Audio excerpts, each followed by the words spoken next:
ಪರಮ ಪೂಜ್ಯ ಪ್ರಶಾಂತ ಸಾಗರ ಮನಿ ಮಹಾರಾಜ ಕಿ ಜೈ ಹೋ. ಮುನ್ಷಿ ಪ್ರಶಾಂತ ಸಾಗರ ಮಹಾರಾಜರಿಂದ ರಚಿಸಲ್ಪಟ್ಟಂತಹ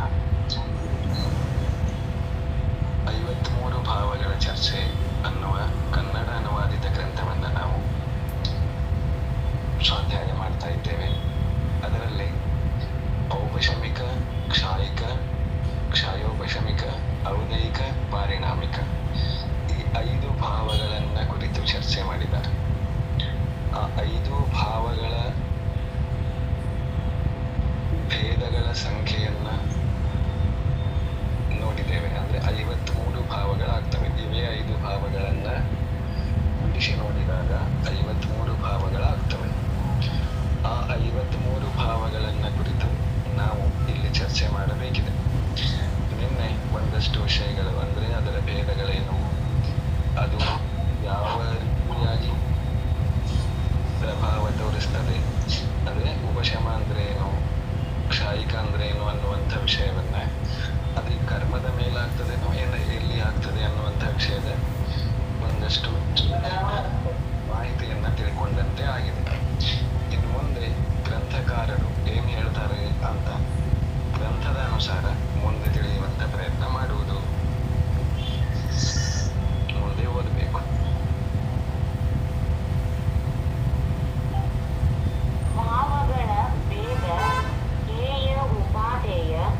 ಭಾವಗಳ ಪ್ರಾಪ್ತಿಯಿಂದ ಜೀವಿಗೆ ಆಗುವ ಲಾಭ ಮತ್ತು ಸ್ಥಿತಿ ಮತ್ತು ಜೀವಿಗಳ ಸಂಖ್ಯೆ. ಈ ವಿಷಯವನ್ನ ಈಗ ನೋಡುತ್ತಿದೆ. ಅಂದ್ರೆ ಯಾವ ಜೀವಿಗಳದ್ದು ಎಷ್ಟು ಮಧು ಅವ್ರು ಮ್ಯೂಟ್ ಮಾಡ್ಕೊಳ್ಳಿ. ಮಧು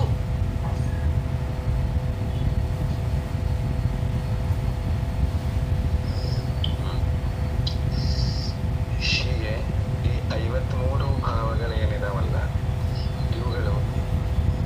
ಇವುಗಳನ್ನು ಇನ್ನಷ್ಟು ವಿಸ್ತಾರವಾಗಿ ಮುಂದೆ ಗ್ರಂಥದ ಅನುಸಾರ ತಿಳಿಯುವಂತ ಪ್ರಯತ್ನ ಮಾಡುವುದು. ನೀವೇನು ಇವಾಗ ಓದಿದ್ರಲ್ಲ ಶೋಭಕದ PDF ಅಲ್ಲಿ ಇಲ್ಲ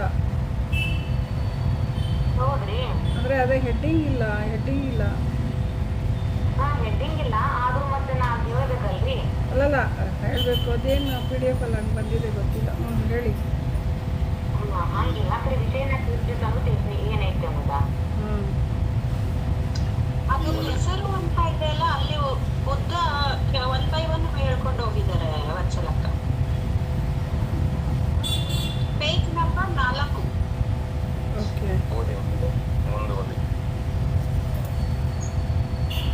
ಔಪಚಾರಿಕ ದೇಹಗಳ 2, ಧ್ಯೇಯ ಉಪಾದೇಯ, ಏಕದೇಶ ಉಪಾದೇಯ. ಭಾವಗಳ ಪ್ರಾಪ್ತಿಯಿಂದ ಜೀವಿಗೆ ಆಗುವ ಲಾಭ ಮತ್ತು ಸ್ಥಿತಿ. ಇದು ಔಪಶಮಿಕ ಭಾವದ ಪ್ರಾಪ್ತಿಯಿಂದ ವಿಕಾರವು ದೂರವಾಗಲು ಪ್ರಾರಂಭಿಸುವುದು. ಜೀವಿಗಳ ಸಂಖ್ಯೆ ಸಂಖ್ಯಾತ ಅಥವಾ ಅಸಂಖ್ಯಾತ. ನನಗೆ ಗೊತ್ತಾಗಲಿಲ್ಲ ಆವಾಗಲೇ, ಸಾರಿ. ಯಾಕಂದರೆ ನಾನು ನೇರ ಅದನ್ನು ಓದಿದ್ರ ನನಗೆ ಗೊತ್ತಾಗಲಿಲ್ಲ. ನಾನು ಹೆಡ್ಡಿಂಗಲ್ಲಿ ಇದೆ ಅಂದ್ಕೊಂಡಿದ್ದೆ. ಇಲ್ಲ, ಅದು ಸೈಡ್ ಇದೆ. ಇನ್ನು ಮುಂದೆ ಆ ಭಾವಗಳ ಮತ್ತೆ ಕೆಲವು ವಿಶೇಷತೆಯನ್ನ ಕೋಷ್ಟಕದ ಮೂಲಕ ಹೇಳ್ತಿದ್ದಾರೆ. ಮೊದಲಿಗೆ ಔಪಶಮಿಕ ಭಾವವನ್ನ ತಗೋತಾರೆ. ಔಪಶಮಿಕ ಭಾವ ಅಂತಂದ್ರೆ ಎಲ್ಲರಿಗೂ ಗೊತ್ತಿದೆ. ಕರ್ಮಗಳು ಅಂತರ್ಮುಹೂರ್ತದ ತನಕ ಉದಯದಲ್ಲಿ ಇಲ್ಲದಂತೆ ಆಗುವ ಅವಸ್ಥೆಯನ್ನ ಔಪಶಮಿಕ ಅವಸ್ಥೆ ಅಂತ ಕರೀತಾರೆ. ಆ ಜೀವಿಯ ಆ ಭಾವವನ್ನ ಔಪಶಮಿಕ ಭಾವ ಅಂತ ಕರೀತಾರೆ. ಅಂದ್ರೆ ಕರ್ಮ ಉಪಶಮ ಆಗಿದೆ, ಎಷ್ಟರ ತನಕ ಉಪಶಮ ಆಗಿದೆ ಅಷ್ಟರ ತನಕ ಉಪಶಮ ಭಾವ ಇದೆ ಅಂತ ತಿಳ್ಕೋಬೇಕು. ಇವಾಗ ಆ ಭಾವಕ್ಕೆ ಸಂಬಂಧಪಟ್ಟಂತೆ ಭೇದಗಳು ಎಷ್ಟು? 2 ಭೇದಗಳನ್ನ ಹೇಳಿದ್ದಾರೆ. ಅವು ಯಾವ್ಯಾವ ಭೇದ?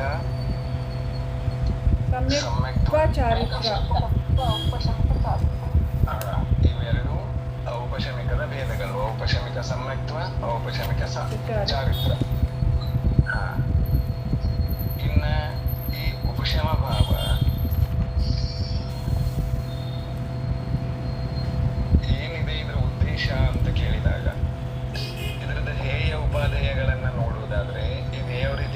ಹೇಯನೋ ಉಪಾದೇಯನೋ ಅಂತ ಕೇಳಿದಾಗ ಇದು ಏಕದೇಶವಾಗಿ ಹೇಯ ಅಂತ ಹೇಳಿದ್ದಾರೆ.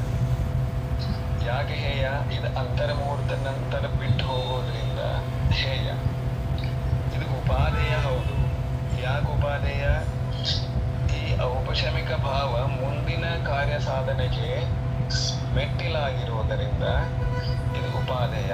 ಯಾವುದೇ ಜೀವಿಗೆ ಇಲ್ಲಿ ತನಕ ಮೊದಲು ಔಪಶಮಿಕ ಸಮ್ಯಕ್ ದರ್ಶನವಾಗದ ಹೊರತು ಯಾರಿಗೂ ಮುಂದಿನ ಸಮ್ಯಕ್ತ್ವಗಳಾಗಲಿ ಸಿದ್ಧಿಯಾಗಲಿ ಆಗಿಲ್ಲ. ಹಾಗಾಗಿ ಇದು ಉಪಾದೇಯ ಮತ್ತು ಏಕದೇಶ ಹೇಯ ಆಗಿದೆ. ಇದು ಅಂತರ್ಮುಹೂರ್ತಕ್ಕಿಂತ ಹೆಚ್ಚು ನಿಲ್ಲದೆ ಇರುವುದರಿಂದ, ಕರ್ಮಗಳಲ್ಲಿ ನಾಶ ಆಗದೆ ಇರುವುದರಿಂದ ಇದು ಏಕದೇಶ ಹೇಯ. ಮತ್ತೆ ಇದು ಬಿಟ್ಟು ಹೋಗೋದಿದೆ. ಇದ್ರ ಸ್ವಭಾವನೆ ಹೆಂಗಿದೆ? ಇದು ಬಿಟ್ಟು ಹೋಗ್ತದೆ. ನಾವು ಬೇಕಾದಷ್ಟು ಹಿಡಿದು ಕಟ್ಟಿದ್ರೂ ಔಪಶಮಿಕ ಸಮ್ಯಕ್ತ್ವ ನಿಲ್ಲಂಗಿಲ್ಲ. ಹಾಗಾಗಿ ಅದು ಏಕದೇಶವಾಗಿ ಅಂದ್ರೆ ಒಂದು ಅಪೇಕ್ಷದಿಂದ, ಒಂದು ಅಂಶದಿಂದ ಹೇಯ. ಇನ್ನು ಜೀವದ ಕಲ್ಯಾಣಕಾರಿ, ಜೀವದ ಗುಣಗಳ ವಿಕಾಸಕ್ಕೆ ಕಾರಣಕಾರಿಯಾಗಿರುವುದರಿಂದ ಉಪಾದೇಯ ಅಂತನೂ ಹೇಳಿದ್ದಾರೆ. ಆಮೇಲೆ ಈ ಔಪಶಮಿಕ ಭಾವ ಜೀವಿಗೆ ಆಯ್ತು ಅಂತಂದ್ರೆ ಏನಾಗ್ತದೆ? ಪ್ರಯೋಜನ ಏನು? ಉಪಶಂಭಾವದ ಪ್ರಯೋಜನ ಏನು ಅಂತ ಹೇಳಿದಾಗ, ಜೀವದಲ್ಲಿ ಅಷ್ಟು ಸಮಯದವರೆಗೆ ವಿಭಾವಗಳು ಅಥವಾ ವಿಕಾರಿ ಭಾವಗಳು ದೂರ ಆಗ್ತವೆ. ಆ ದೂರ ಆಗುವ ಕಾರ್ಯಕ್ಕೆ ಒಂದು ಶುಭಾರಂಭ ಅಂತಲೂ ಹೇಳ್ಬಹುದು. ಈಗ ಯಾವುದೋ ಒಂದು ಕಟ್ಟಡ ನಿರ್ಮಾಣ ಮಾಡುವುದಿದೆ, ಒಂದು ದೊಡ್ಡ ದಿನಮಂದಿರ ಕಟ್ಟುವುದಿದೆ ಅಂತ ತಿಳ್ಕೊರಿ. ಅಲ್ಲಿ ಮೊದಲಿಗೆ ಭೂಮಿ ಪೂಜೆ ಅಥವಾ ಶಂಕುಸ್ಥಾಪನೆ ಅಂತ ಮಾಡ್ತಾರೆ. ಇದು ಔಪಶಮಿಕ ಭಾವ ಮೊದಲಿಗಾದ್ರೂ ಕೂಡ ಆ ಶಂಕುಸ್ಥಾಪನೆಯಂತೆ ಕಾರ್ಯ ಮಾಡ್ತದೆ. ಆದ್ರೆ ಅದರ ಸಹಾಯದಿಂದ ಮುಂದೊಂದು ದಿನ ಇಲ್ಲಿ ದೊಡ್ಡ ಬೃಹತ್ ಜಿನಾಲಯ ನಿರ್ಮಾಣ ಆಗುವುದು, ಅಂದ್ರೆ ಮುಂದೊಂದು ದಿನ ಈ ಜೀವ ಸಿದ್ಧ ಭಗವಾನ್ ಆಗುವುದು ಅಂತ ಇದ್ರ ಈ ಭಾವ ಒಂದೇ ಸಾರಿ ಪ್ರಾಪ್ತ ಆದ್ರೂ ಕೂಡ ಅಷ್ಟು ಮುಂದೆ ಇಂಥದ್ದೊಂದು ಲಾಭ ಆಗುತ್ತಿದೆ ಅನ್ನೋದೇ ಈ ಔಪಶಮ್ಯ ಭಾವದ ಲಾಭ ಇದೆ. ಇನ್ನು ಒಟ್ಟಾರೆಯಾಗಿ ಇಂಥ ಜೀವಗಳು, ಈ ಭಾವಗಳನ್ನ ಹೊಂದಿರುವ ಜೀವಗಳು ಎಷ್ಟು ಸಿಗಬಹುದು ನಮಗೆ ಲೋಕದಲ್ಲಿ?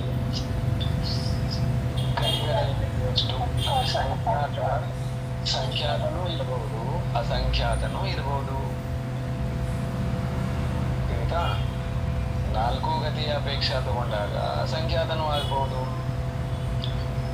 ಸಂಖ್ಯಾತನೂ ಇರಬಹುದು. ಸಂಖ್ಯಾತ ಅಂದ್ರೂ ಏನು ಕಡಿಮೆ ಸಂಖ್ಯೆ ಅಲ್ಲ, ಅದು ಅಸಂಖ್ಯಾತದ ಅಂತಿಮ ಅಸಂಖ್ಯಾತ ಪ್ರಾರಂಭವಾಗುವ ಒಂದು ಸಮಯದ ಹಿಂದಿನ ತನಕನೂ ಸಂಖ್ಯಾತನೇ ಇರ್ತದೆ, ಅದರ ನಂತರ ಅಸಂಖ್ಯಾತನೂ ಇರ್ತದೆ. ಹಾಗಾಗಿ ಸಂಖ್ಯಾತನೂ ಆಗಿರಬಹುದು, ಅಸಂಖ್ಯಾತನೂ ಆಗಿರಬಹುದು. ಇಂಥ ಜೀವಗಳ ಲೋಕದಲ್ಲಿ ದೇವಗತಿ, ಮನುಷ್ಯಗತಿ, ತ್ರಿಯಂಚಗತಿ, ನರಕಗತಿ 4 ಗತಿಗಳ ಸಂಬಂಧಿ ಸಂಖ್ಯಾತ ಅಸಂಖ್ಯಾತ ಜೀವಗಳು ಲೋಕದಲ್ಲಿ ಉಪಶಮ ಭಾವವನ್ನ ಹೊಂದಿರುವ ಜೀವಿಗಳು ನಮಗೆ ಕಾಣಬಹುದು ಅಂತ ಹೇಳ್ತಾರೆ. ತಿಳಿತು? ಭಯ್ಯಾಜಿ, ಹೇಯ ಉಪಾದೇಯ ಅಂದ್ರೆ? ಹೇಯ ಅಂದ್ರೆ ಬಿಡಲು ಯೋಗ್ಯವಾದದ್ದು, ಉಪಾದೇಯ ಅಂದ್ರೆ ಆದರ್ಶವಾಗಿ ತೆಗೆದುಕೊಳ್ಳುವಂಥದ್ದು, ಗುರಿಗೆ ಯೋಗ್ಯವಾದದ್ದು, ಸಾಧಿಸಲು ಯೋಗ್ಯವಾದದ್ದು ಅನ್ನೋದು ಉಪಾದೇಯ. ಹೇಯ ಅಂದ್ರೆ ತ್ಯಾಗ ಯೋಗ್ಯವಾದದ್ದು, ಬಿಡಲು ಯೋಗ್ಯವಾದದ್ದು. ಅಂದ್ರೆ ಉಪಶಮ ಭಾವ ಯಾಕೆ ಹೇಯ? ಇನ್ನೊಂದ್ಸಲಿ ಹೇಳು. ಉಪಶಮ ಸಮ್ಯಕ್ತ್ವ ಅಂತರ್ಮುಹೂರ್ತಕ್ಕಿಂತ ಹೆಚ್ಚು ನಿಲ್ಲದೇ ಇರುವುದರಿಂದ, ಅದು ಸ್ವಯಂ ಬಿಟ್ಟು ಹೋಗೋದ್ರಿಂದ ಅದು ಹೇಯ. ಏಕದೇಶ, ಸರ್ವಥಾ ಅಲ್ಲ, ಏಕದೇಶವಾಗಿ ಹೇಯ ಅಂತ ತಿಳ್ಕೋಬಹುದು. ಅದು ಜೀವದ ಗುಣಗಳ ವಿಕಾಸಕ್ಕೆ ಕಾರಣಕಾರಿಯಾಗಿರುವುದರಿಂದ ಉಪಾದೇಯ ಆಗಿದೆ. ಮತ್ತು ಕರ್ಮಗಳಲ್ಲಿ ನಾಶ ಆಗುವುದಿಲ್ಲ, ಆ ಕಾರಣದಿಂದಲೂ ಅದು ಹೇಯ. ತೆಗಿದ್ರಿ? ಗೊತ್ತಾಯ್ತು. ಮುಂದೆ ಕ್ಷಾಯಿಕ ಭಾವ ವೇದ 9 ಹೇಯ ಉಪಾದೇಯ ಪ್ರಕಟ ಮಾಡಲು ಯೋಗ್ಯವಾದ ಉಪಾದೇಯ ಭಾವಗಳ ಪ್ರಾಪ್ತಿಯಿಂದ ಶಾಯಿಕ ಭಾವದ ಪ್ರಾಪ್ತಿಯಿಂದ ವಿಕಾರವು ಸಂಪೂರ್ಣ ನಷ್ಟವಾಗಿ ಬಿಡುವುದು. ಜೀವಿಗಳ ಸಂಖ್ಯೆ ಆಮೇಲೆ ಓದ್ತಿದ್ದಾನೆ. ನೋಡು, ಔಪಶಮಿಕ ಭಾವ ಆದ್ಮೇಲೆ ಕ್ಷಾಯಿಕ ಭಾವ ಹೇಳಿದ್ದಾರೆ. ಕ್ಷಾಯಿಕ ಭಾವ ಅಂತಂದ್ರೆ ಕರ್ಮಗಳ ಕ್ಷಯವಾದ ಮೇಲೆ ಯಾವ ಭಾವ ಇದೆಯೋ, ಅಂದ್ರೆ ಕರ್ಮಗಳ ನಾಶವಾದಾಗ ಜೀವದಲ್ಲಿ ಯಾವ ಭಾವ ಇರುತ್ತದೆಯೋ ಅದನ್ನ ಕ್ಷಾಯಿಕ ಭಾವ ಅಂತ ಹೇಳಿದ್ದಾರೆ. ಅಂದ್ರೆ ಜ್ಞಾನಾವರಣ ಕರ್ಮ ನಾಶ ಆದ್ಮೇಲೆ ಕೇವಲ ಜ್ಞಾನ ಅನ್ನೋದೇನು ಅಲ್ಲಿ ಭಾವ ಬಂದಿದೆ, ಗುಣ ಬಂದಿದೆ ಅಲ್ಲ, ಅದು ಕ್ಷಾಯಿಕ ಭಾವ ಅನ್ನಿಸ್ಕೊಳ್ತದೆ. ಆ ಕರ್ಮದ ನಾಶದಿಂದ ಯಾವ ಗುಣ ಬಂದಿದೆ ಅದು ಅದರ ಭಾವ ಆಗ್ತದೆ. ಇಂಥ ಗುಣ, ಇಂಥ ಭಾವಗಳು, ಕ್ಷಾಯಿಕ ಭಾವಗಳು ಎಷ್ಟಿದಾವೆ? 9 ಇದಾವೆ. 9 ಭಾವಗಳು ಅಂದ್ರೆ ಕ್ಷಾಯಿಕ, ಜ್ಞಾನ, ದಾನ ಇವೆಲ್ಲ ನಿಮಗೆ ಗೊತ್ತಿದೆ. ಆ 9 ಭಾವಗಳು ಅದು ಏನು ನಮಗೆ ಹೇಯನೋ ಉಪಾದೇಯನೋ ಆಗಿವೆ ಅಂತಂದ್ರೆ, ಈ ಕ್ಷಾಯಿಕ ಭಾವಗಳು ಉಪಾದೇಯವಾಗಿರ್ತವೆ, ಅವುಗಳನ್ನ ಪ್ರಕಟ ಮಾಡಿಕೊಳ್ಳಲಿಕ್ಕೆ ಯೋಗ್ಯವಾಗಿರ್ತವೆ. ಅದರಲ್ಲಿ ಹೇಯವಾದ ಅಂಶ ಏನೂ ಇರಂಗಿಲ್ಲ. ಹಾಗಾಗಿ ಸಾಧಿಸಲು ಯೋಗ್ಯವಾದಂಥವುಗಳಾಗಿವೆ. ಯಾಕಂದ್ರೆ ಆ ಭಾವಗಳು ಒಮ್ಮೆ ಪ್ರಾಪ್ತವಾದವು ಅಂತಂದ್ರೆ ಎಂದೂ ಬಿಟ್ಟು ಹೋಗೋದಿಲ್ಲ. ಅದಕ್ಕಾಗಿ ಅವೆಲ್ಲ ಉಪಾದೇಯ ಆಗಿರ್ತವೆ. ಅವುಗಳನ್ನ ಪ್ರಾಪ್ತ ಮಾಡಿಕೊಳ್ಳಲು ಅದು ಸಾಧನೆಯಾಗಿರ್ತದೆ. ಆಮೇಲೆ ಈ ಭಾವದಿಂದ ಏನು ಲಾಭ ಅಂತಂದ್ರೆ, ಆತ್ಮಿಕ ಗುಣಗಳ ಸಂಪೂರ್ಣ ಪ್ರಕಟವಾಗ್ತವೆ. ಅಂದ್ರೆ ಯಾವ ಕರ್ಮ ನಾಶ ಆಗ್ತದೆ ಅದರ ವಿರುದ್ಧವಾದ ಸಂಪೂರ್ಣ ಗುಣ ಪ್ರಕಟ ಆಗ್ತದೆ. ಅಂದ್ರೆ ಕ್ಷಾಯಿಕ ಭಾವಗಳು ಒಂದಷ್ಟು ವಿಕಾರ ಇಲ್ಲದಂತೆ ಪ್ರಕಟ ಆಗ್ತವೆ. ಯಾಕಂದ್ರೆ ಆ ಮಲದೋಷಗಳನ್ನ, ಅಂದ್ರೆ ಆ ಕರ್ಮಗಳನ್ನ ಸಂಪೂರ್ಣ ನಾಶ ಮಾಡುವಂತದ್ದ ಆಗಿರುವುದರಿಂದ, ನಾಶ ಮಾಡಿದ ಮೇಲೆ ಈ ಭಾವಗಳ ಆಗಿರುವುದರಿಂದ ಜೀವದ ಸಂಪೂರ್ಣ ಗುಣಗಳ ವಿಕಾಸ ಆಗಿರ್ತದೆ. ಅಂದ್ರೆ ವಿಕಾರಿ ಭಾವಗಳ ಸಂಪೂರ್ಣ ಅಭಾವವಾಗಿರ್ತದೆ. ಇದು ಅದರ ಲಾಭ. ಜೀವಿಗಳ ಸಂಖ್ಯೆ ಅನಂತ.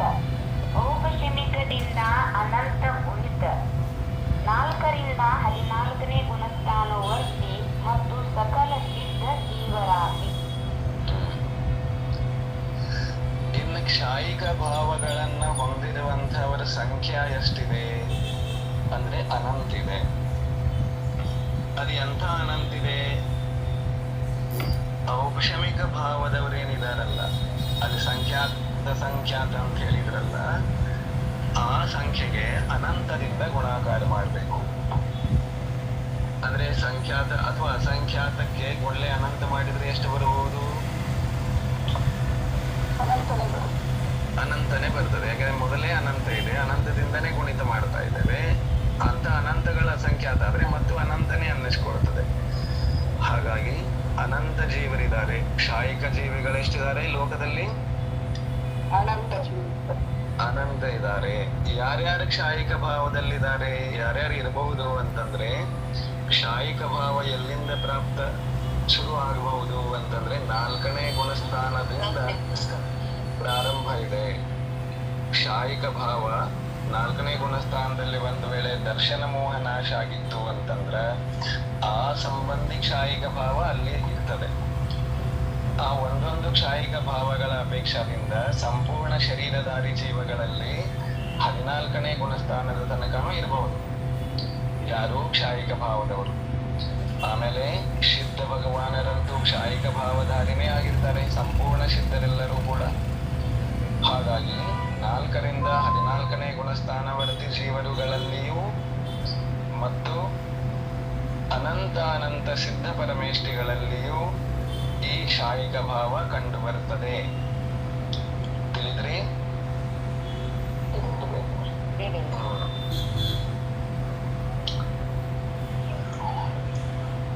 ಮಿಶ್ರ ಭಾವ ಕ್ಷಾಯೋಪಶಮಿಕ ವೇದ ಹರಿಷ್ಟು ಹೇಯ ಉಪಾದೇಯ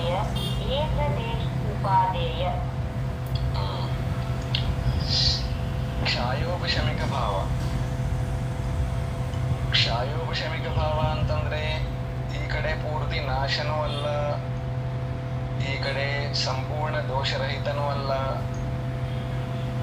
ಈ ಕಡೆ ಸಂಪೂರ್ಣ ಉದಯರಹಿತನೂ ಅಲ್ಲ. ಇದೊಂಥರ ಮಿಶ್ರ ಪರಿಸ್ಥಿತಿ ಬಂದಿದೆ. ಅಂದ್ರೆ ಒಂದಿಷ್ಟು ಉಪಶಮನೂ ಇದೆ, ಕ್ಷಯನೂ ಇದೆ, ಉದಯನೂ ಇದೆ. ಅಂದ್ರೆ ಕ್ಷಯ ಅಂದ್ರೆ ಸ್ವಲ್ಪ ಸ್ವಲ್ಪ, ಒಂದಿಷ್ಟು ಹೇಳಲಿಕ್ಕೆ ಬಾರದಷ್ಟು. ಆ ಕ್ಷಯೋಪಶಮಿಕ ಏನಿದೆ ಅಲ್ಲ, ಈ ಭಾವದ ಭೇದಗಳು 18 ಭೇದಗಳು ಅಂತ ಹೇಳಿದ್ದಾರೆ. ಇನ್ನು ಇದು ಕೂಡ ಏಕದೇಶ ಹೇಯ ಮತ್ತು ಉಪಾದೇಯನೂ ಇದೆ.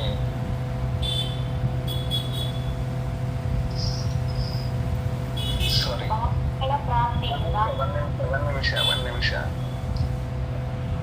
ಹೇಯ ಉಪಾದೇಯ ಅಂತ ಏನಿದೆ ಅಲ್ಲ, ನಾವು ಉಪಶಮದಲ್ಲಿ ತಪ್ಪಾಗಿ ಚರ್ಚೆ ಮಾಡಿದ್ದೇವೆ, ಕ್ಷಮಿಸಿ, ಕ್ಷಮ ಇರಲಿ. ಏಕದೇಶ ಉಪಾದೇಯ ಅನ್ನೋದು ಒಂದೇ ವಾಕ್ಯ ಇದೆ, ಅದು ನಾನು ಅದನ್ನ ತಪ್ಪಾಗಿ ತಿಳ್ಕೊಂಡಿದ್ದೆ, ಕ್ಷಮಿಸಿ. ಏಕದೇಶ ಬೇರೆ ಅಲ್ಲ, ಉಪಾದೇಯ ಬೇರೆ ಅಲ್ಲ. ಏಕದೇಶ ಉಪಾದೇಯ ಇದು ಒಂದೇ ವಾಕ್ಯ ಅಂತ ತಗೋರಿ. ಹೇಯ ಉಪಾದೇಯಗಳಲ್ಲಿ ವಿಚಾರ ಮಾಡಿದಾಗ ಈ ಔಪಶಮಿಕ ಭಾವ ಅನ್ನೋದು ಕೂಡ ಸರ್ವಥಾ ಗುರಿ ಅಂತ, ಅದೇ ಟಾರ್ಗೆಟ್ ಅಲ್ಲ, ಅದು ಟಾರ್ಗೆಟ್ದಲ್ಲಿ ಬರುವಂತ ಸಾಧನ ಇದೆ. ಅಂದ್ರೆ ಒಂದು ಪಕ್ಷದಿಂದ ಒಂದು ಅಂಶದಿಂದ ಉಪಾದೇಯ ಇದೆ ಅಂತ ಅಷ್ಟೇ ಅದರ ಅರ್ಥ. ಹೇಯ ಇಲ್ವೇ ಇಲ್ಲ ಅದರಲ್ಲಿ ಕೂಡ. ತಿಳಿದ್ರಿ? ಈ ಹಿಂದೆ ನಾವೇನ್ ಮಾಡಿದೆವು, ಹೇಯ ಅಂತ, ಅದು ಏಕದೇಶ ಹೇಯ ಅಂತ ತಿಳ್ಕೊಂಡಿದ್ದೇವೆ, ಅದು ತಪ್ಪಿದೆ, ಕ್ಷಮಿಸಿ. ತಿಳ್ಕೊತೀರಿ? ಹಾ, ಏಕದೇಶ ಉಪಾದೇಯ ಅಂದ್ರೆ ಉಪಾದೇಯನೇ ಏಕದೇಶವಾಗಿದೆ. ಒಂದು ಅಪೇಕ್ಷದಿಂದ ಉಪಾದೇಯ ಇದೆ. ಅದಕ್ಕೆ ನಾನು ಕೇಳಿದ್ದು ಹೇಯ ಇಲ್ವಲ್ಲ ಇಲ್ಲಿ ಹೇಯ ಇರ್ಲಿಲ್ವಲ್ಲ, ಅದಕ್ಕೆ ನಾನು ಕೇಳಿದ್ದು ಹೇಯ ಹೆಂಗೆ ಅಂತ ಹೇಳ್ಬಿಟ್ಟು. ಇಲ್ಲ, ನಾನು ಅದನ್ನ ತಪ್ಪಾಗಿ ತಿಳ್ಕೊಂಡಿದ್ದೆ, ನಾನು ಅರ್ಥ ಮಾಡ್ಕೊಳ್ಳೋದೇ ತಪ್ಪು ಮಾಡ್ಕೊಂಡಿದ್ದೆ, ಕ್ಷಮಿಸಿ. ಕ್ಷಯೋಪಶಮಿಕನೂ ಕೂಡ ಹಾಗೆ ಇದೆ. ಉಪಶಮ ಭಾವದಂತೆ ಏಕದೇಶ ಉಪಾದೇಯವೆಂಬಿದೆ. ಏಕದೇಶ ಯಾಕೆ ಅಂದ್ರೆ ಇದು ಕೂಡ ಸಂಪೂರ್ಣ ನಿರ್ದೋಷ ಆಗಿರಂಗಿಲ್ಲ. ಯಾಕೆಂದ್ರೆ ಇಲ್ಲಿ ಸ್ವಲ್ಪ ದೋಷಗಳು ಆಗ್ತಿರ್ತವೆ, ಸರ್ವಥಾ ನಿರ್ಮಲ ಪರಿಣಾಮಗಳಿಲ್ಲ, ಕರ್ಮಗಳೇ ಇನ್ನೂ ಇದಾವೆ. ಹಾಗಾಗಿ ಮತ್ತೆ ಅವುಗಳು ಬಿಟ್ಟು ಹೋಗ್ಬೋದು. ಕ್ಷಯೋಪಶಮಿಕ ಭಾವ ಬಿಟ್ಟು ಹೋಗಿ ಕರ್ಮದ ಉದಯಗಳು ಬರಬಹುದು, ಅದು ಒಂದು ಕರ್ಮ ಇರ್ತಿರ್ತದೆ. ಹಾಗಾಗಿ ಇದು ಕೂಡ, ಆದ್ರೆ ಇದರಿಂದ ಕೂಡ ಜೀವದ ವಿಕಾಸ, ಗುಣಗಳ ವಿಕಾಸ ಸಾಧ್ಯ ಇರುವ ಕಾರಣದಿಂದ ಇದು ಹೇಯ ಅಲ್ಲ, ಆಂಶಿಕ ರೂಪದಿಂದ ಉಪಾದೇಯವಿದೆ.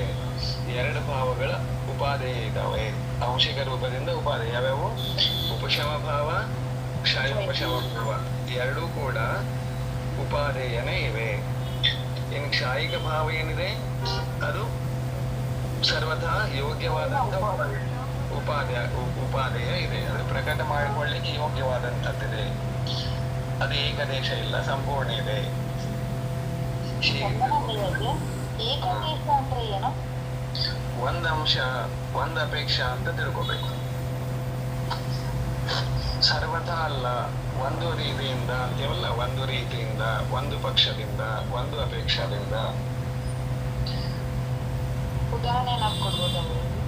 ಹಾಗಾದ್ರೆ ಅದನ್ನ ಹೇಳ ಸ್ವಲ್ಪ ಇರುತ್ತೆ ಅಲ್ವ ಬೆಳಗ್ಗೆ? ಅಲ್ಲಿ ಅವ್ರು ಕೊಟ್ಟಿಲ್ಲ, ನಾವು ಅದನ್ನ ಹೇಳಕ್ ಬರೋದಿಲ್ಲ. ಹಿಂದೆ ನನಗೆ ಅದು ಕನ್ಫ್ಯೂಷನ್ ಆಗಿತ್ತು, ಅದಕ್ಕೆ ಹಾಗೆ ಹೇಳಿದ್ದೆ, ಅದು ತಪ್ಪಾಯ್ತು, ಕ್ಷಮಿಸಿ. ಅಲ್ಲ, ಅದ್ರಲ್ಲಿ ಹೇಳ ಇರ್ಬೇಕಾಗುತ್ತೆ ಅಲ್ವಾ ಅಂತ ಕೇಳಿದ್ವಿ ಅಷ್ಟೇ. ನೋಡ್ರಿ, ಸಂಪೂರ್ಣ ಅಲ್ಲ ಅಂದ್ರೆ ಸ್ವಲ್ಪ ಏನಾದ್ರು ಇನ್ನೂ ಕಡಿಮೆ ಇದೆ. ಅದು ಕಡಿಮೆ ಇದೆ ಅಂತ ಅವ್ರು ಕೊಟ್ಟಿಲ್ಲ, ನಾವು ಅದನ್ನ ಹೇಳಿಕ್ ಬರೋದಿಲ್ಲ. ಏಕದೇಶಕ್ಕೆ ಉದಾಹರಣೆ ಕೊಡ್ಬೋದಾ? ನಮ್ಗೆ ಈಗ ನಾವು ದೆಹಲಿಗೆ ಹೋಗುವುದಿದೆ ಅಥವಾ ಸಂವೇದ ಶಿಖರದಿಗೆ ಹೋಗುವುದಿದೆ ಅಂತ ತಿಳ್ಕೊಳ್ತೀವಿ. ನಮ್ಮದು ಧ್ಯೇಯ ಏನಾಯ್ತು, ಉಪಾದೇಯ ಗುರಿ ಏನಾಯ್ತು? ಸಂವೇದ ಶಿಖರದಿಗೆ ಹೋಗುವುದು. ಆದ್ರೆ ಹೋಗ್ಬೇಕು ಅಂದ್ರೆ ಮಧ್ಯದಲ್ಲಿ 16 ಕಡೆ ರೈಲ್ವೆ ನಿಲ್ಲತ್ತೆ, ವಿಮಾನ ಆದ್ರೂ ರಾಂಚಿಗೆ ಹೋಗಿ ನಿಲ್ಲತ್ತೆ. ಆ ರಾಂಚಿನಲ್ಲಿ ಇಳಿಯೋದು ನಮ್ದು ಮುಖ್ಯ ಗುರಿನೋ ಏನ ಆಂಶಿಕ ದಾರಿಯಲ್ಲಿ ಬರುವಂತಹ ಒಂದು ಮಾರ್ಗನೋ? ದಾರಿಯಲ್ಲಿ ಬರುವಂತ ಒಂದು ಮಾರ್ಗ. ಆ ದಾರಿಯಲ್ಲಿ ಬರುವಂತ ಒಂದು ಮಾರ್ಗ ಅದನ್ನೇ ಹಿಡ್ಕೊಂಡು ಕೂಡೋದಲ್ಲ, ರಾಂಚಿಯನ್ನೇ ಹಿಡ್ಕೊಂಡು ಕೂಡೋದಲ್ಲ. ನಾವು ವಿಮಾನದಿಂದ ಇಳಿದಿದ್ದೇನೆ ಇನ್ನು ಮುಂದೆ ಹೋಗಂಗಿಲ್ಲ ಅನ್ನೋಂಗಿಲ್ಲ. ಇನ್ನು ಮುಂದೆ ಅಲ್ಲಿಂದ ಒಂದು ವೆಹಿಕಲ್ ಮಾಡ್ಕೊಂಡು ಶಿಖರದಿಗೆ ಹೋಗ್ಲೇಬೇಕು. ಅದು ಆಂಶಿಕ ಉಪಾದೇಯ ಅನ್ಸ್ಕೊಳ್ತದೆ ರಾಂಚಿ. ಅದು ಏಕದೇಶ ಉಪಾದೇಯ. ಹಾಗೇನೆ ಜೀವಕ್ಕೆ ಉಪಶಮ ಭಾವ, ಕ್ಷಾಯೋಪಶಮಿಕ ಭಾವ ರಾಂಚಿ ಇದ್ದ ಹಾಗೆ. ಅದನ್ನೇ ಕಾಯಂ ಅದ್ರೊಳಗ ಇರೋದಲ್ಲ, ಅದ್ರ ಮುಂದೆ ಇನ್ನೂ ದಾರಿ ಇದೆ ಅಂತ, ಕ್ಷಾಯಿಕ ಕಡೆ ಹೋಗೋದಿದೆ. ತಿಳಿತ್ರಿ?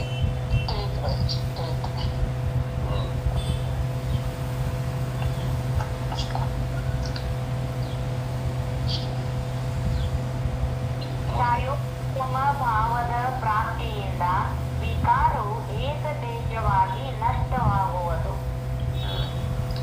ಇಲ್ಲಿ ಕ್ಷಾಯೋಪದೇಶಮಿಕ ಭಾವದಿಂದ ಏನ ಲಾಭ ಆಗ್ತದೆ ನಮಗೆ ಅಂತಂದ್ರೆ, ಸಂಪೂರ್ಣ ವಿಕಾರಗಳ ನಾಶ ಆಗಂಗಿಲ್ಲ, ಆಂಶಿಕವಾಗಿನೇ ವಿಕಾರ ನಾಶ ಆಗೋದ್ರಿಂದ ಇದು ಆಂಶಿಕ ಉಪಾದೆ ಇದೆ.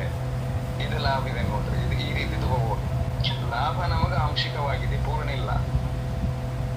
ಹಾಗಾಗಿ ಆಂಶಿಕವಾಗಿ ನಮಗಿದು ಯೋಗ್ಯ ಇದೆ ಅಂತ ಅರ್ಥ. ತಿಳಿದ್ರಿ?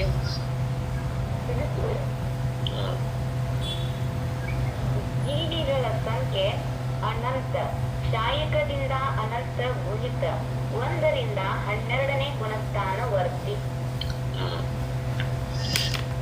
ಈ ಕ್ಷಾಯೋಪಶಮಿಕ ಭಾವಗಳುಳ್ಳ ಜೀವಗಳು ಕೂಡ ಅನಂತ ಇದ್ದಾವೆ ಅಂತ ಹೇಳಿದ್ದಾರೆ. ಕ್ಷಾಯಿಕದಕ್ಕಿಂತ ಅನಂತ ಗುಣಿ ಹೆಚ್ಚಿದವು ಅಂತ ಹೇಳಿದ್ದಾರೆ.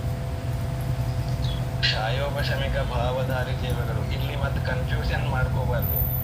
ಯಾವ ರೀತಿ ಕನ್ಫ್ಯೂಷನ್ ಮಾಡ್ಕೋಬಾರ್ದು?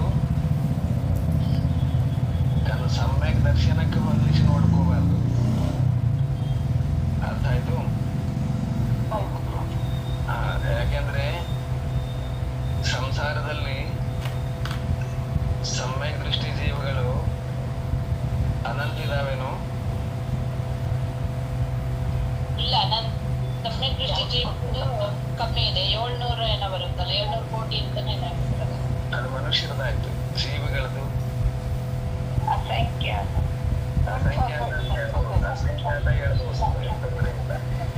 ಅಸಂಖ್ಯಾತ ಹೇಳ್ಬೋದು. ಆದ್ರೆ ಯಾವಾಗ್ಲೂ ಕೂಡ 4 ಗತಿ ಅಪೇಕ್ಷಾದಿಂದ ಅನಂತ ಜೀವ ಸಮ್ಯಕ್ ದೃಷ್ಟಿ ಇರಂಗಿಲ್ಲ. ತಿಳಿದ್ರಿ? ನೋಡ್ರಿ, ದೇವತೆಗಳಲ್ಲಿ ಅಸಂಖ್ಯಾತಿದ್ದಾರೆ ಸಮ್ಯಕ್ ದೃಷ್ಟಿಗಳು, ನರಕದಲ್ಲಿ ಅಸಂಖ್ಯಾತಿದ್ದಾರೆ ಸಮ್ಯಕ್ ದೃಷ್ಟಿಗಳು, ತಿರಿಯಂಜರಲ್ಲೂ ಅಸಂಖ್ಯಾತಿದ್ದಾರೆ ಅಂತ ತಿಳ್ಕೊರಿ. ಆದ್ರೆ ಮನುಷ್ಯರಲ್ಲಿ ಅಸಂಖ್ಯಾತಿರ್ತಾರೇನು? ಇಲ್ಲ, ಸಂಖ್ಯಾತನೇ ಇರೋದು. 3 ಗತಿಗಳಲ್ಲಿ ಅಸಂಖ್ಯಾತ ಅಂದಾಗ ಅಸಂಖ್ಯಾತಗಳನ್ನು 3 ಸಾರಿ ಗುಣಿಸಿದ್ರೂ ಅನಂತ ಬರಂಗಿಲ್ಲ. ಆದ್ರೆ ಇಲ್ಲಿ ಅನಂತ ಕೊಡ್ತಿದ್ದಾರೆ ಅಂದ್ರೆ ಒಟ್ಟಾರೆಯಾಗಿ ಕ್ಷಾಯೋಪಶಮಿಕ ಭಾವಗಳ ಟೋಟಲ್ ಅಪೇಕ್ಷಾದಿಂದ ಹೇಳ್ತಿದ್ದಾರೆ. ತಿಳಿತು? ಅಲ್ಲಿ ನೋಡ್ರಿ, 1ರಿಂದ 12 ಗುಣಸ್ಥಾನ ಅಂತ ಹೇಳಿದ್ದಾರೆ. 1 ಅಂದ್ರೆ ಯಾವ ಗುಣಸ್ಥಾನ ಬಂತು?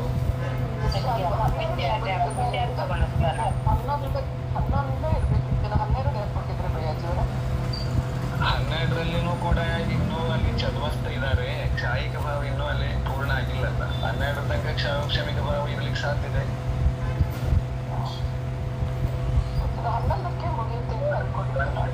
ನೋಡಿ, ಯಾಕೆ 12 ಕೊಟ್ಟಿದ್ದಾರೆ? ವೆರಿ ಗುಡ್ ಕ್ವಶನ್ ಇದೆ.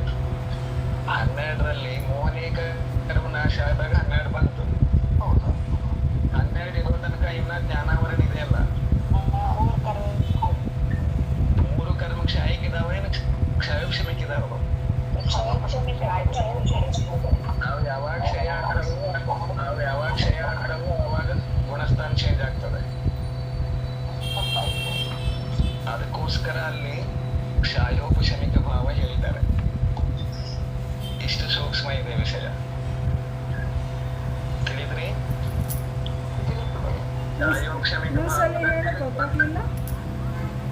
ಕ್ಷಾಯೋಪಶಮಿಕ ಭಾವದಲ್ಲಿ ಗುಣಸ್ಥಾನ 1ರಿಂದ 12ರವರೆಗಿನ ಜೀವಗಳನ್ನ ಹೇಳಿದ್ದಾರೆ. ಗುಣಸ್ಥಾನ 1ರಲ್ಲಿ ಮಿಥ್ಯಾ ದೃಷ್ಟಿ ಇದ್ದಾರೆ, 2ರಲ್ಲಿ ಏನು ಸಮ್ಯಕ್ ದೃಷ್ಟಿ ಇಲ್ಲ, 3ರಲ್ಲೂ ಸಮ್ಯಕ್ ದೃಷ್ಟಿ ಇಲ್ಲ. ಈ ಮೂರು ಕ್ಷಮಿಕ ಭಾವಗಳಂತ ಹೇಳಿದ್ದಾರೆ ಮೂರು ಗುಣಸ್ಥಾನದಲ್ಲಿ. 4ರಿಂದ ಮುಂದಿನವರೆಲ್ಲ ಸಮ್ಯಕ್ ದೃಷ್ಟಿ ಇದ್ದಾರೆ, ಅದಕ್ಕೆ ಅಲ್ಲಿ ಕ್ಷಮಿಕ ಭಾವ ಇರ್ಲಿಕ್ಕೆ ಸಾಧ್ಯ ಅಂತಾನು ಹೇಳಿದ್ದಾರೆ. ಆದ್ರೆ ಸಮ್ಯಕ್ತ್ವದ ಅಪೇಕ್ಷೆ ಬರೋದಿಲ್ಲ ಇಲ್ಲಿ. ಗುಣಸ್ಥಾನ 1ರಿಂದ 12 ಅಂದಾಗ ಕ್ಷಮಿಕ ಎಲ್ಲೆಲ್ಲಿದೆ ಕರ್ಮ, ಆ ಕರ್ಮಗಳ ಅಪೇಕ್ಷಾದಿಂದ ಹೇಳಿದ್ದಾರೆ. ಅರ್ಥ ಆಯ್ತು? ಮತ್ತೆ 12ನೇ ಗುಣಸ್ಥಾನದಲ್ಲಿ ಕ್ಷಮಿಕ ಯಾಕೆ ಹೇಳಿದ್ದಾರೆ ಅಂತಂದ್ರೆ, ಮೋಹನೀಯ ಕರ್ಮ ನಾಶ ಆಯ್ತು, ಅದು ಒಂದು ಕ್ಷಾಯಿಕ ಆಗಿದೆ. ಆದ್ರೆ ಜ್ಞಾನಾವರಣೆ ಇನ್ನೂ ನಾಶ ಆಗಿಲ್ಲ. ಅದಕ್ಕೆ ಜ್ಞಾನಾವರಣೆ ಅಂತ ಜ್ಞಾನ ಇದೆ, ಮಧುಶುದ್ಧ ಅವಧಿ ಜ್ಞಾನ ಇರಲಿಕ್ಕೆ ಹೇಳಿದಾರಲ್ಲ 12ರಲ್ಲಿ. ಕ್ಷಯೋಕ್ಷಮಿಕ ಇದೆ. ಆಮೇಲೆ ಕೇವಲ ಜ್ಞಾನ ಆಗಿದೆ, ಕೇವಲ ದರ್ಶನ ಆಗಿದೆ 12ರಲ್ಲಿ. ಕೇವಲ ದರ್ಶನ ಬಿಟ್ಟು 3 ದರ್ಶನ ಇದಾವಲ್ಲ, ಅದಕ್ಕೆ ಕ್ಷಯೋಕ್ಷಮಿಕ ದರ್ಶನ ಇದೆ. ಅನಂತ ಶಕ್ತಿಮಾನ್ ಆಗಿದ್ದಾರೆ ನಾವು 12ರಲ್ಲಿ. ಇಲ್ಲ ಆಗಿಲ್ಲ. ಕ್ಷಯೋಕ್ಷಮಿಕ ಶಕ್ತಿ ಇದೆ. ಆ 3 ಕರ್ಮಗಳ ಕ್ಷಯೋಕ್ಷಮಿಕ ಇರೋದ್ರಿಂದ ಅಲ್ಲಿ ಕ್ಷಯೋಕ್ಷಮಿಕ ಭಾವ ಇದೆ 12 ತನಕ. ಇಂಥ ಜೀವರುಗಳು ಗುಣಸ್ಥಾನ 1ರಿಂದ 12 ತನಕ ಇರುವಂತಹ ಕ್ಷಯೋಕ್ಷಮಿಕ ಭಾವಗಳುಳ್ಳ ಜೀವಗಳು ಕೂಡ ಅನಂತಿವೆ. ಎಷ್ಟು ಅನಂತಿವೆ? ಕ್ಷಾಯಿಕರಿಗಿಂತ ಅನಂತ ಗುಣಿತ ರೂಪದಲ್ಲಿವೆ. ತಿಳಿದು?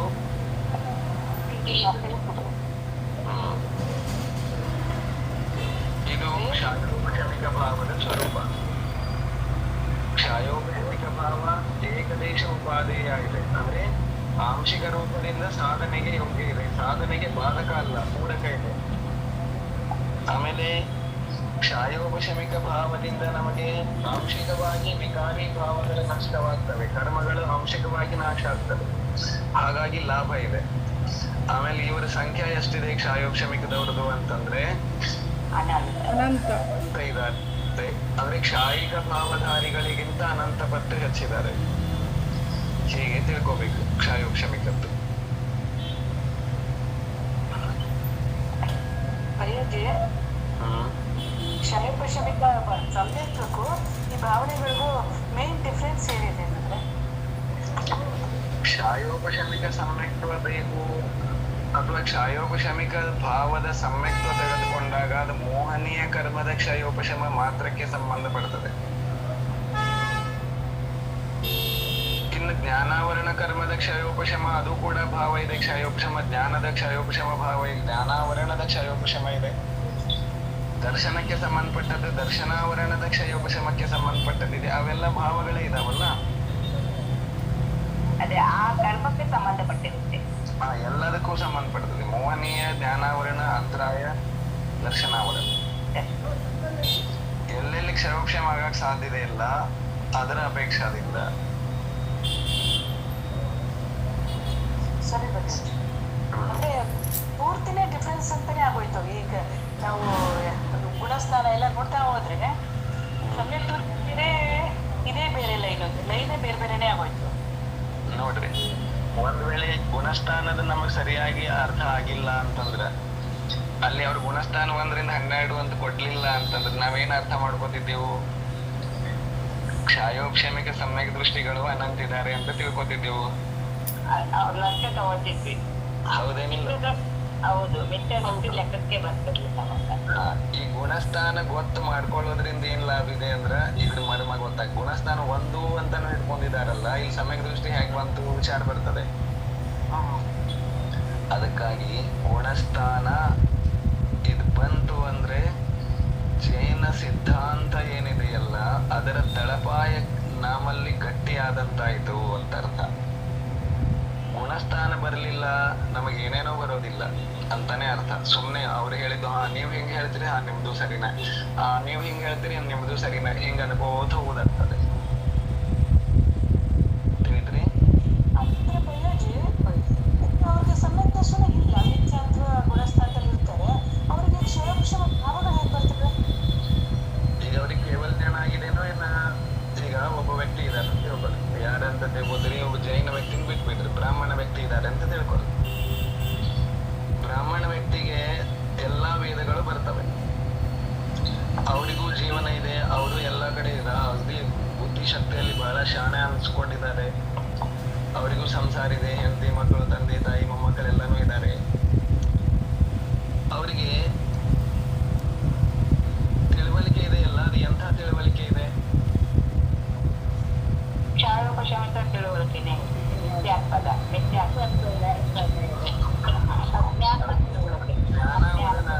ನೋಡ್ರಿ, ಅವರಲ್ಲಿ ಅವರು ನಮ್ಮ ತರನೇ ಬದುಕ್ತಿದ್ದಾರೆ ಅಂದ್ರೆ ಆ ಜ್ಞಾನಾವರಣ ಕರ್ಮ ಅವರಲ್ಲಿ ಕ್ಷಯ ಆಗಿದೆನೋ ಏನು ಕ್ಷಯೋಪಶಮ ಇದೆನೋ? ಕ್ಷಯೋಪಶಮ ಇದೆ. ಕ್ಷಯೋಪಶಮ ಇದೆ ಅಂದ್ರೆ ಅದ ಕರ್ಮ ಕ್ಷಯೋಪಶಮ ಯಾಕಾಯ್ತದು? ಭಾವ ಕ್ಷಯೋಪಶಮಿಕವಾಗುವಂತದ್ದಿದೆ ಅಂತಾನೆ ಆಗಿದೆ ಅಲ್ಲ. ಹೌದು, ಹೌದು. ಆ ಭಾವ ಯಾವ್ದಾಯ್ತದು? ಕ್ಷಯೋಪಶಮ ಭಾವ.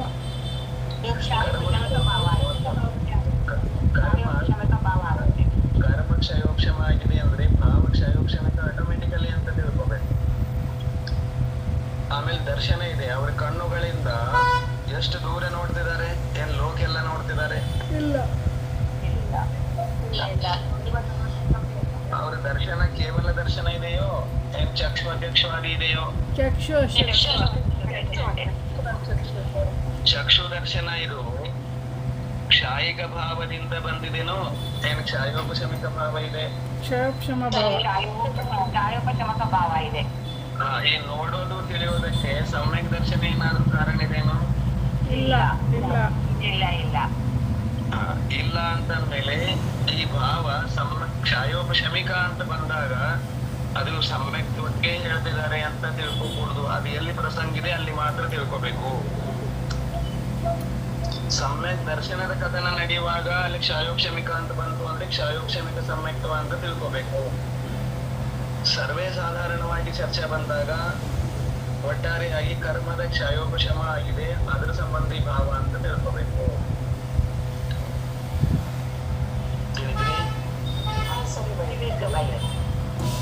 ಧರ್ಮಗಳ ಕ್ಷಯೋಪಶಮದಿಂದ ಉಂಟಾಗ್ತಂತ ಭಾವ ಇದೆ, ಕ್ಷಾಯೋಪಶಮಕ ಭಾವ ಅಂತ ಈಗೆಲ್ಲ ಭಾವಗಳು ಜೀವನದಲ್ಲಿ ಇದೆ ಅಂತ ಹೇಳಿದ್ರಲ್ಲ, ಹಾಗಾದ್ರೆ ಇದು ಏಕೆ ಪಂಚೇಂದ್ರಿಯದವ್ರಿಗೆ ಎಲ್ಲರಿಗೂ ಅಪ್ಲೈ ಆಗುತ್ತೆ? ಯಾವುದು? ಈ ಅಸಾಧಾರಣ ಭಾವಗಳು 5ರಿಂದ ಮೊದಲು ಅದು ಅಪ್ಲೈ ಆಗಂಗಿಲ್ಲ. ಸಂಸಾರದಲ್ಲಿ 5 ಸಿಗ್ತಾರೆ ನೋಡ್ರಿ. ಸಂಸಾರದಲ್ಲಿ 5 ಪ್ರಕಾರದ ಭಾವಗಳುಳ್ಳವರು ಸಿಗ್ತಾರೆ. ಕ್ಷಾಯಿಕ ಭಾವದವರು ಬೇಕು ಅಂದ್ರೆ 4ನೇ ಗುಣಸ್ಥಾನದಿಂದ ಮುಂದೆ ಸಿಗೋದು. ಈ ಕ್ಷಾಯೋಪಶಮಿಕ ಭಾವದವರು ಬೇಕಂದ್ರೆ ಏಕೆಂದ್ರೆ ಇದರಿಂದ ಸಿಗ್ತಾರೆ. ಉಪಶಮ ಭಾವದವರು ಕೂಡ 4ನೇ ಗುಣಸ್ಥಾನದಿಂದ ಮುಂದೆ ಸಿಗ್ತಾರೆ. ಆಮೇಲೆ ಔದೈಕ ಭಾವದವರು 1ರಿಂದಾನೇ ಸಿಗ್ತಾರೆ, ಅವರು ಎಲ್ಲ ಕಡೆ ಸಿಗ್ತಾರೆ, ಏಕೆಂದ್ರೆ ಇದವರು ಸಿಗ್ತಾರೆ. ಪಾರಿಣಾಮಿಕ ಭಾವದವರು ಎಲ್ಲ ಕಡೆ ಸಿಗ್ತಾರೆ. ಆದ್ರೆ ಕ್ಷಾಯಿಕ ಭಾವದವರು ಉಪಶಮ ಭಾವದವರು 4ರಿಂದ ಸಿಗ್ತಾರೆ. 4ರ ತನಕ ಅವ್ರು ಯಾರು ಸಿಗಂಗಿಲ್ಲ. ಸಮ್ಯಕ್ ಕಡೆ ಮಾತ್ರ ಹೀಗೆ ವಿಷಯ ಇದೆ.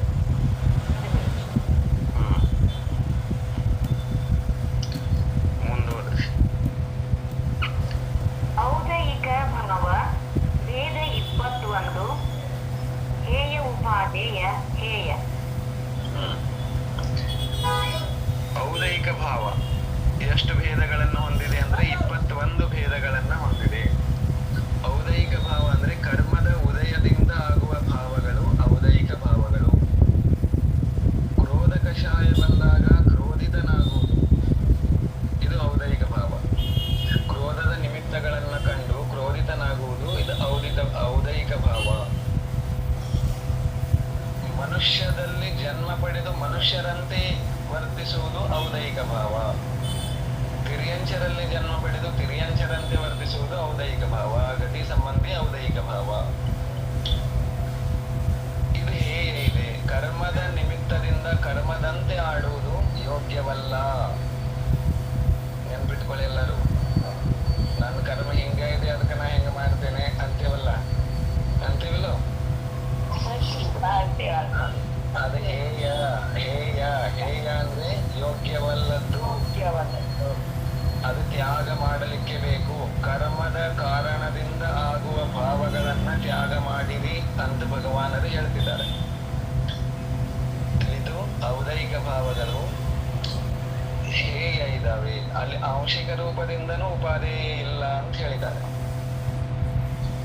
ಉಪಾದೇಯದ ಹೇಳಿಕೆನೆ ಬಂದಿಲ್ಲ ಅಂದ್ರೆ ಅದು ಹೇಯ. ಕರ್ಮ ಜನಿತವಾದ ಭಾವ ಹೇಯ, ಅದು ಸಂಸಾರಕ್ಕೆ ಕಾರಣ ಆಗ್ತದೆ ಅನ್ನೋದು ಸಿದ್ಧಾಂತ ಇದೆ.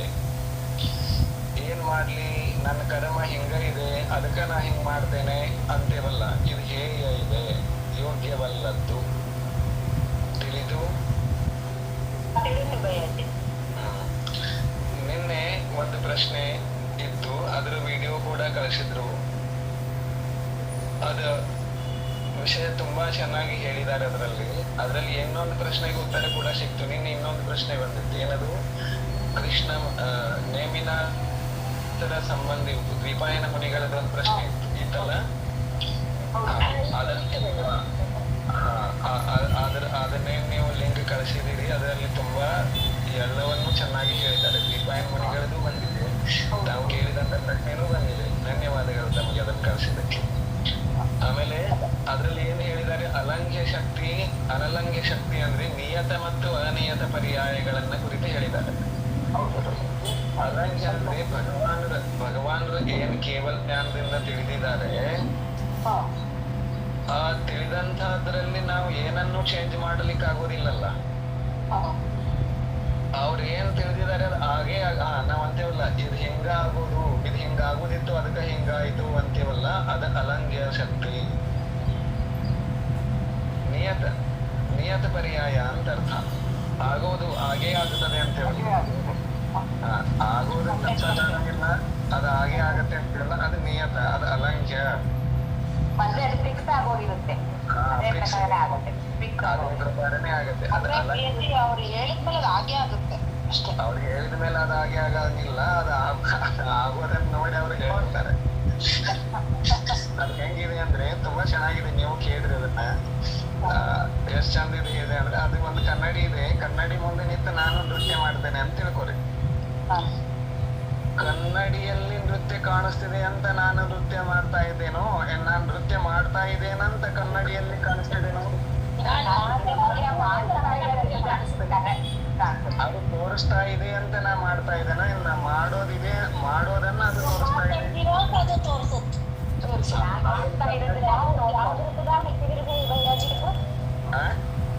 ಯಾವ ಗ್ರೂಪದಾಗ ಹಾಕಿದ್ರಿ ಈಗ? ಹಾಕಿಲ್ಲ.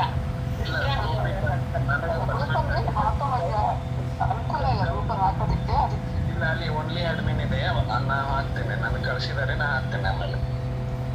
ಸರಿ ಭಯ್ಯಾಜಿ. ಹಾ, ಅದು ಏನ್ ಹೇಳಿದ್ದಾರೆ ಅದ್ರಲ್ಲಿ, ಕನ್ನಡಿಯಲ್ಲಿ ಪಾತ್ರ ಏನಿದೆ,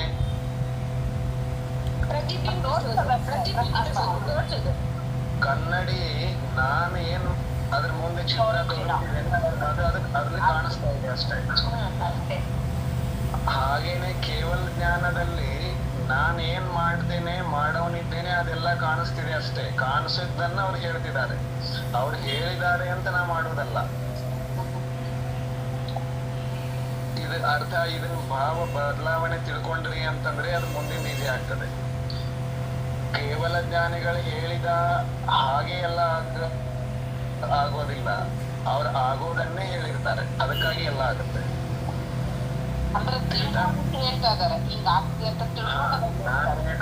ಏನ್ ಮಾಡಾವಿದ್ದೇನೆ ಅನ್ನೋದನ್ನ ಅವ್ರು ತಿಳಿದಿದ್ದಾರೆ, ಕನ್ನಡಿ ಇದ್ದಾಗ ಅವರು. ದರ್ಪಣಾಯತೆ ಅಂತ ಹೇಳಿದಾರಲ್ಲ ಸಮಂತ ಭದ್ರ ಭಗವಾನರು, ದರ್ಪ ಅವರಂತೆ ಹಿಡಿತದೆ. ನನ್ನನ್ನ ಬಲವಂತದಿಂದ ಅವರು ಡ್ಯಾನ್ಸ್ ಮಾಡ್ಲಿಕ್ಕೆ ಹಚ್ಚಂಗಿಲ್ಲ. ನಾನು ಮಾಡುವ ನೃತ್ಯವನ್ನ ನೋಡಿ ನಾ ನೃತ್ಯ ಮಾಡ್ತಾ ಇದ್ದೇನೆ ಅಂತ ಹೇಳ್ತಿದ್ದಾರೆ. ತಿಳಿದ್ರಿ? ಅಲ್ಲೇನ್ ಹೇಳಿದಾರಲ್ಲ, ನೀವು ಕೇಳಿ ಅಲಂಘ್ಯ ಶಕ್ತಿ ಅಂತ ಕೇಳಿದ್ರಲ್ಲ, ಇದು ಅಲಂಘ್ಯ. ಅವ್ರ ಏನ್ ಹೇಳಿದಾರಲ್ಲ ಅದು 100% ಗಟ್ಸೋದು, ಯಾಕಂದ್ರೆ ಗಟ್ಸೋದನ್ನ ಹೇಳ್ತಾರೆ. ಅದ್ರಲ್ಲಿ ಏನೋ ನಾವು ಚೇಂಜಸ್ ಮಾಡಕ್ ಸಾಧ್ಯ ಇಲ್ಲ. ಅಂತ ವಿಷಯಗಳಲ್ಲಿ ಬೇಕಂದ್ರೆ ನನ್ನ ಕರ್ಮ ಅಂತ ಅನ್ಬಹುದು ಗೊತ್ತಿದ್ರೆ. ಇನ್ನೊಂದು ಹೇಳಿದಾರಲ್ಲ ಅನಲಂಘ್ಯ ಶಕ್ತಿ, ಅನಿಯತ ಪರ್ಯಾಯ. ಅನಿಯತ ಪರ್ಯಾಯ ಅಂತಂದ್ರೆ ಜೀವ ಅಥವಾ ದ್ರವ್ಯಗಳಲ್ಲಿ ಇಂಥ ಶಕ್ತಿ ಇದೆ, ಅಲಂಘ್ಯ ಆಗುವುದೇ ಇದೆ ಅನ್ನುವುದನ್ನು ಕೂಡ ನೋಡ್ರಿ, ಲೋಕದಲ್ಲಿ ಒಂದು ವ್ಯವಸ್ಥೆ ಹೆಂಗಿದೆ, ಒಂದು ವಸ್ತು ಇದೆ ಅಂದ್ರೆ ಅದ್ರ ವಿರುದ್ಧವಾದದ್ದು ಒಂದಿದೆ, ಒಂದು ಗುಣ ಇದೆ ಅಂದ್ರೆ ಅದ್ರ ವಿರುದ್ಧವಾದದ್ದು ಒಂದು ಗುಣ ಇದೆ, ಪಕ್ಷ ಇದೆ ಅಂದ್ರೆ ಪ್ರತಿಪಕ್ಷಿ ಗುಣನೂ ಇದೆ, ಇರ್ತಾವೆ. ನಿತ್ಯ ಇದೆ ಅಂದ್ರೆ ಅನಿತ್ಯ ಇದೆ, ಶುಭ ಇದೆ ಅಂದ್ರೆ ಅಶುಭನೂ ಇದೆ. ಹಾಗೇನೆ ನಿಯತ ಇದೆ ಅಂದ್ರೆ ಅನಿಯತನೂ ಇದೆ. ಅದಕ್ಕೆ ಅವರು ಉದಾಹರಣೆಯನ್ನು ಕೊಟ್ಟಿದ್ದಾರೆ. ಅದರಲ್ಲಿ ಶ್ರೀಮಾಯನ ಮುನಿಗಳದ್ದು ಉದಾಹರಣೆ ಕೊಟ್ಟಿದ್ದಾರೆ, ತುಂಬಾ ಚೆನ್ನಾಗಿ ಕೊಟ್ಟಿದ್ದಾರೆ. ಹೇಗೆ ಕೊಟ್ಟಿದ್ದಾರೆ ಅಂತಂದ್ರೆ, ನೇಮಿನಾಥ ಭಗವಾನ್ರಿಗೆ ಬಲರಾಮ ಮತ್ತು ಕೃಷ್ಣ ಕೇಳ್ತಾರೆ. ಏನ್ ಕೇಳ್ತಾರೆ? ಭಗವಾನ್, ಈ ದ್ವಾರಿಕಾ ಎಲ್ಲಿ ತನಕ ಇದ್ರ ವೈಭವ ಇದೆ ಅಂತ ಕೇಳ್ತಾರೆ. ಅವಾಗ ಭಗವಾನ್ರು ಹೇಳ್ತಾರೆ, ಇನ್ನು 12 ವರ್ಷದ ತನಕ ಇದೆ ಅಂತ ಹೇಳ್ತಾರೆ. 12 ವರ್ಷ ಆದ್ಮೇಲೆ ಅದೇನಾಗುತ್ತೆ? ಸುಟ್ಟು ಹೋಗುತ್ತೆ. ಯಾರಿಂದ ಸುಡುತ್ತೆ? ದ್ವೀಪಾಯನರಿಂದ ಸುಡುತ್ತೆ. ಇಷ್ಟು ಕೇಳಿ ಏನು ಹೊರಗೆ ಬಂದ್ರು? ಅವ್ರಿಗೇನಿತ್ತು? ವಿಶ್ವಾಸ ಇತ್ತು ಏನಿಲ್ಲ ಭಗವಾನ್ರ ಮೇಲೆ? ಅದಕ್ಕಾದ್ರೆ ಏನ್ ಮಾಡಿದ್ರು ಅವ್ರು? ಅದು ಗ್ಯಾರಂಟಿ, ಅಲ್ಲಂಗೆ ಅದು ಪಕ್ಕಾ ನೋಡಿದಾರೆ ಅವ್ರು, ಪಕ್ಕಾ ಸುಡುತ್ತೆ ಅಂತ ಹೇಳಿದ್ದಾರೆ ಭಗವಾನ್. ಆದ್ರೆ ಉಳಿದವ್ರು ಊರಿನವರೆಲ್ಲ ಏನು ವಿಚಾರ ಮಾಡಿದ್ರು? ಇನ್ನು ಹೆಂಗರೆ ಮಾಡಿ ಉಳಿಸುವಂತ, ಸುಡ್ದತಿ ಖರೆ ಐತಿ, ಖರೆ ಹೆಂಗರೆ ಮಾಡಿ ಉಳಿಸ್ಬೇಕಲ್ಲ. ಈಗ ನಮ್ಮ ಒಬ್ರು ಯಾರೇ ಏನಾರ ಜ್ಯೋತಿಷಿಗಳು ಹೇಳಿದ್ರಂದ್ರೆ ನಾವ್ ಏನ್ ಮಾಡ್ತೇವೆ? ನಮ್ ಜಾತಕ ತೋರಿಸ್ತಾರ ಎಲ್ಲರೂ ಅದಕ್ಕೇನ್ ಪರಿಹಾರ ಅಂತೇಳಿ ಹುಡುಕ್ತಿವಿ. ಪರಿಹಾರ ಏನಾದ್ರು ಏನ್ ಹೇಳ್ತಿರ್ತದೆ? ನಕ್ಷತ್ರ, ಅವ್ರ ನಕ್ಷತ್ರ ರಾಶಿ ಎಲ್ಲ ನೋಡಿ ಹೇಳ್ತಿರ್ತಾರೆ, ನಿಮಗೆ ಇಂಥದೊಂದು ಕಂಟಕ್ ಇದೆ ಅಂತ ನನಗೆ ಹೇಳಿದ್ದಾರೆ.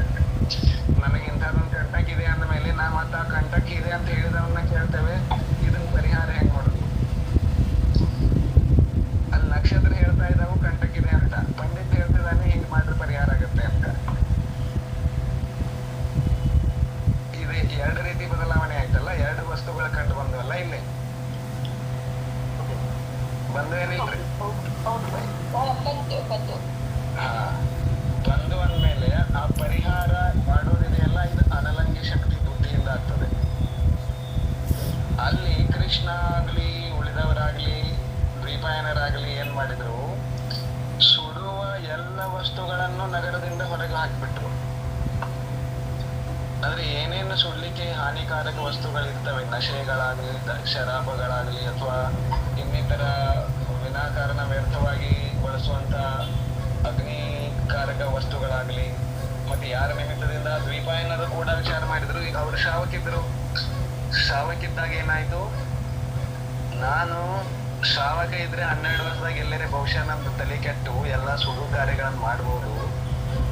ನಾವು ಮುನಿ ಆದ್ರೆ ಸುಡೋದೇ ಇಲ್ಲಲ್ಲ ದೀಕ್ಷೆ ತಗೊಂಡ್ರು ಅಂತ ಅವ್ರು ವಿಚಾರ ಮಾಡ್ರು. ಯಾಕೆ ವಿಚಾರ ಮಾಡ್ತಿದ್ದಾರೆ? ಭಗವಾನ್ರು ಹೇಳಿದ್ ಸುಳ್ಳಾಗೋದಿಲ್ಲ ಅಂತಿದ್ದಾರೆ ಬಾಯಿಂದ, ಆದ್ರೆ ಸುಡೋದಿದೆ ಅಂತ ನಾ ಕೈ ಕಟ್ಕೊಂಡ್ ಆಗೋದಿಲ್ಲಲ್ಲ. ಅದಕ್ಕೆ ಏನಾದ್ರು ಉಳಿಸೋ ಪ್ರಯತ್ನ ಮಾಡ್ಬೇಕಲ್ಲ. ನಾ 12 ವರ್ಷ ಮುನಿ ಆಗ್ಬಿಟ್ಟೆ ಅಂತಂದ್ರೆ ಸುಡೋದೇ ಇಲ್ಲ. ನಾ ಸಂಸಾರ ಮಾಡಿದ್ರೇನೆ ನಂಗೆ ಶಿಟ್ಟಿ ಎತ್ತು ಬರ್ತದೆ.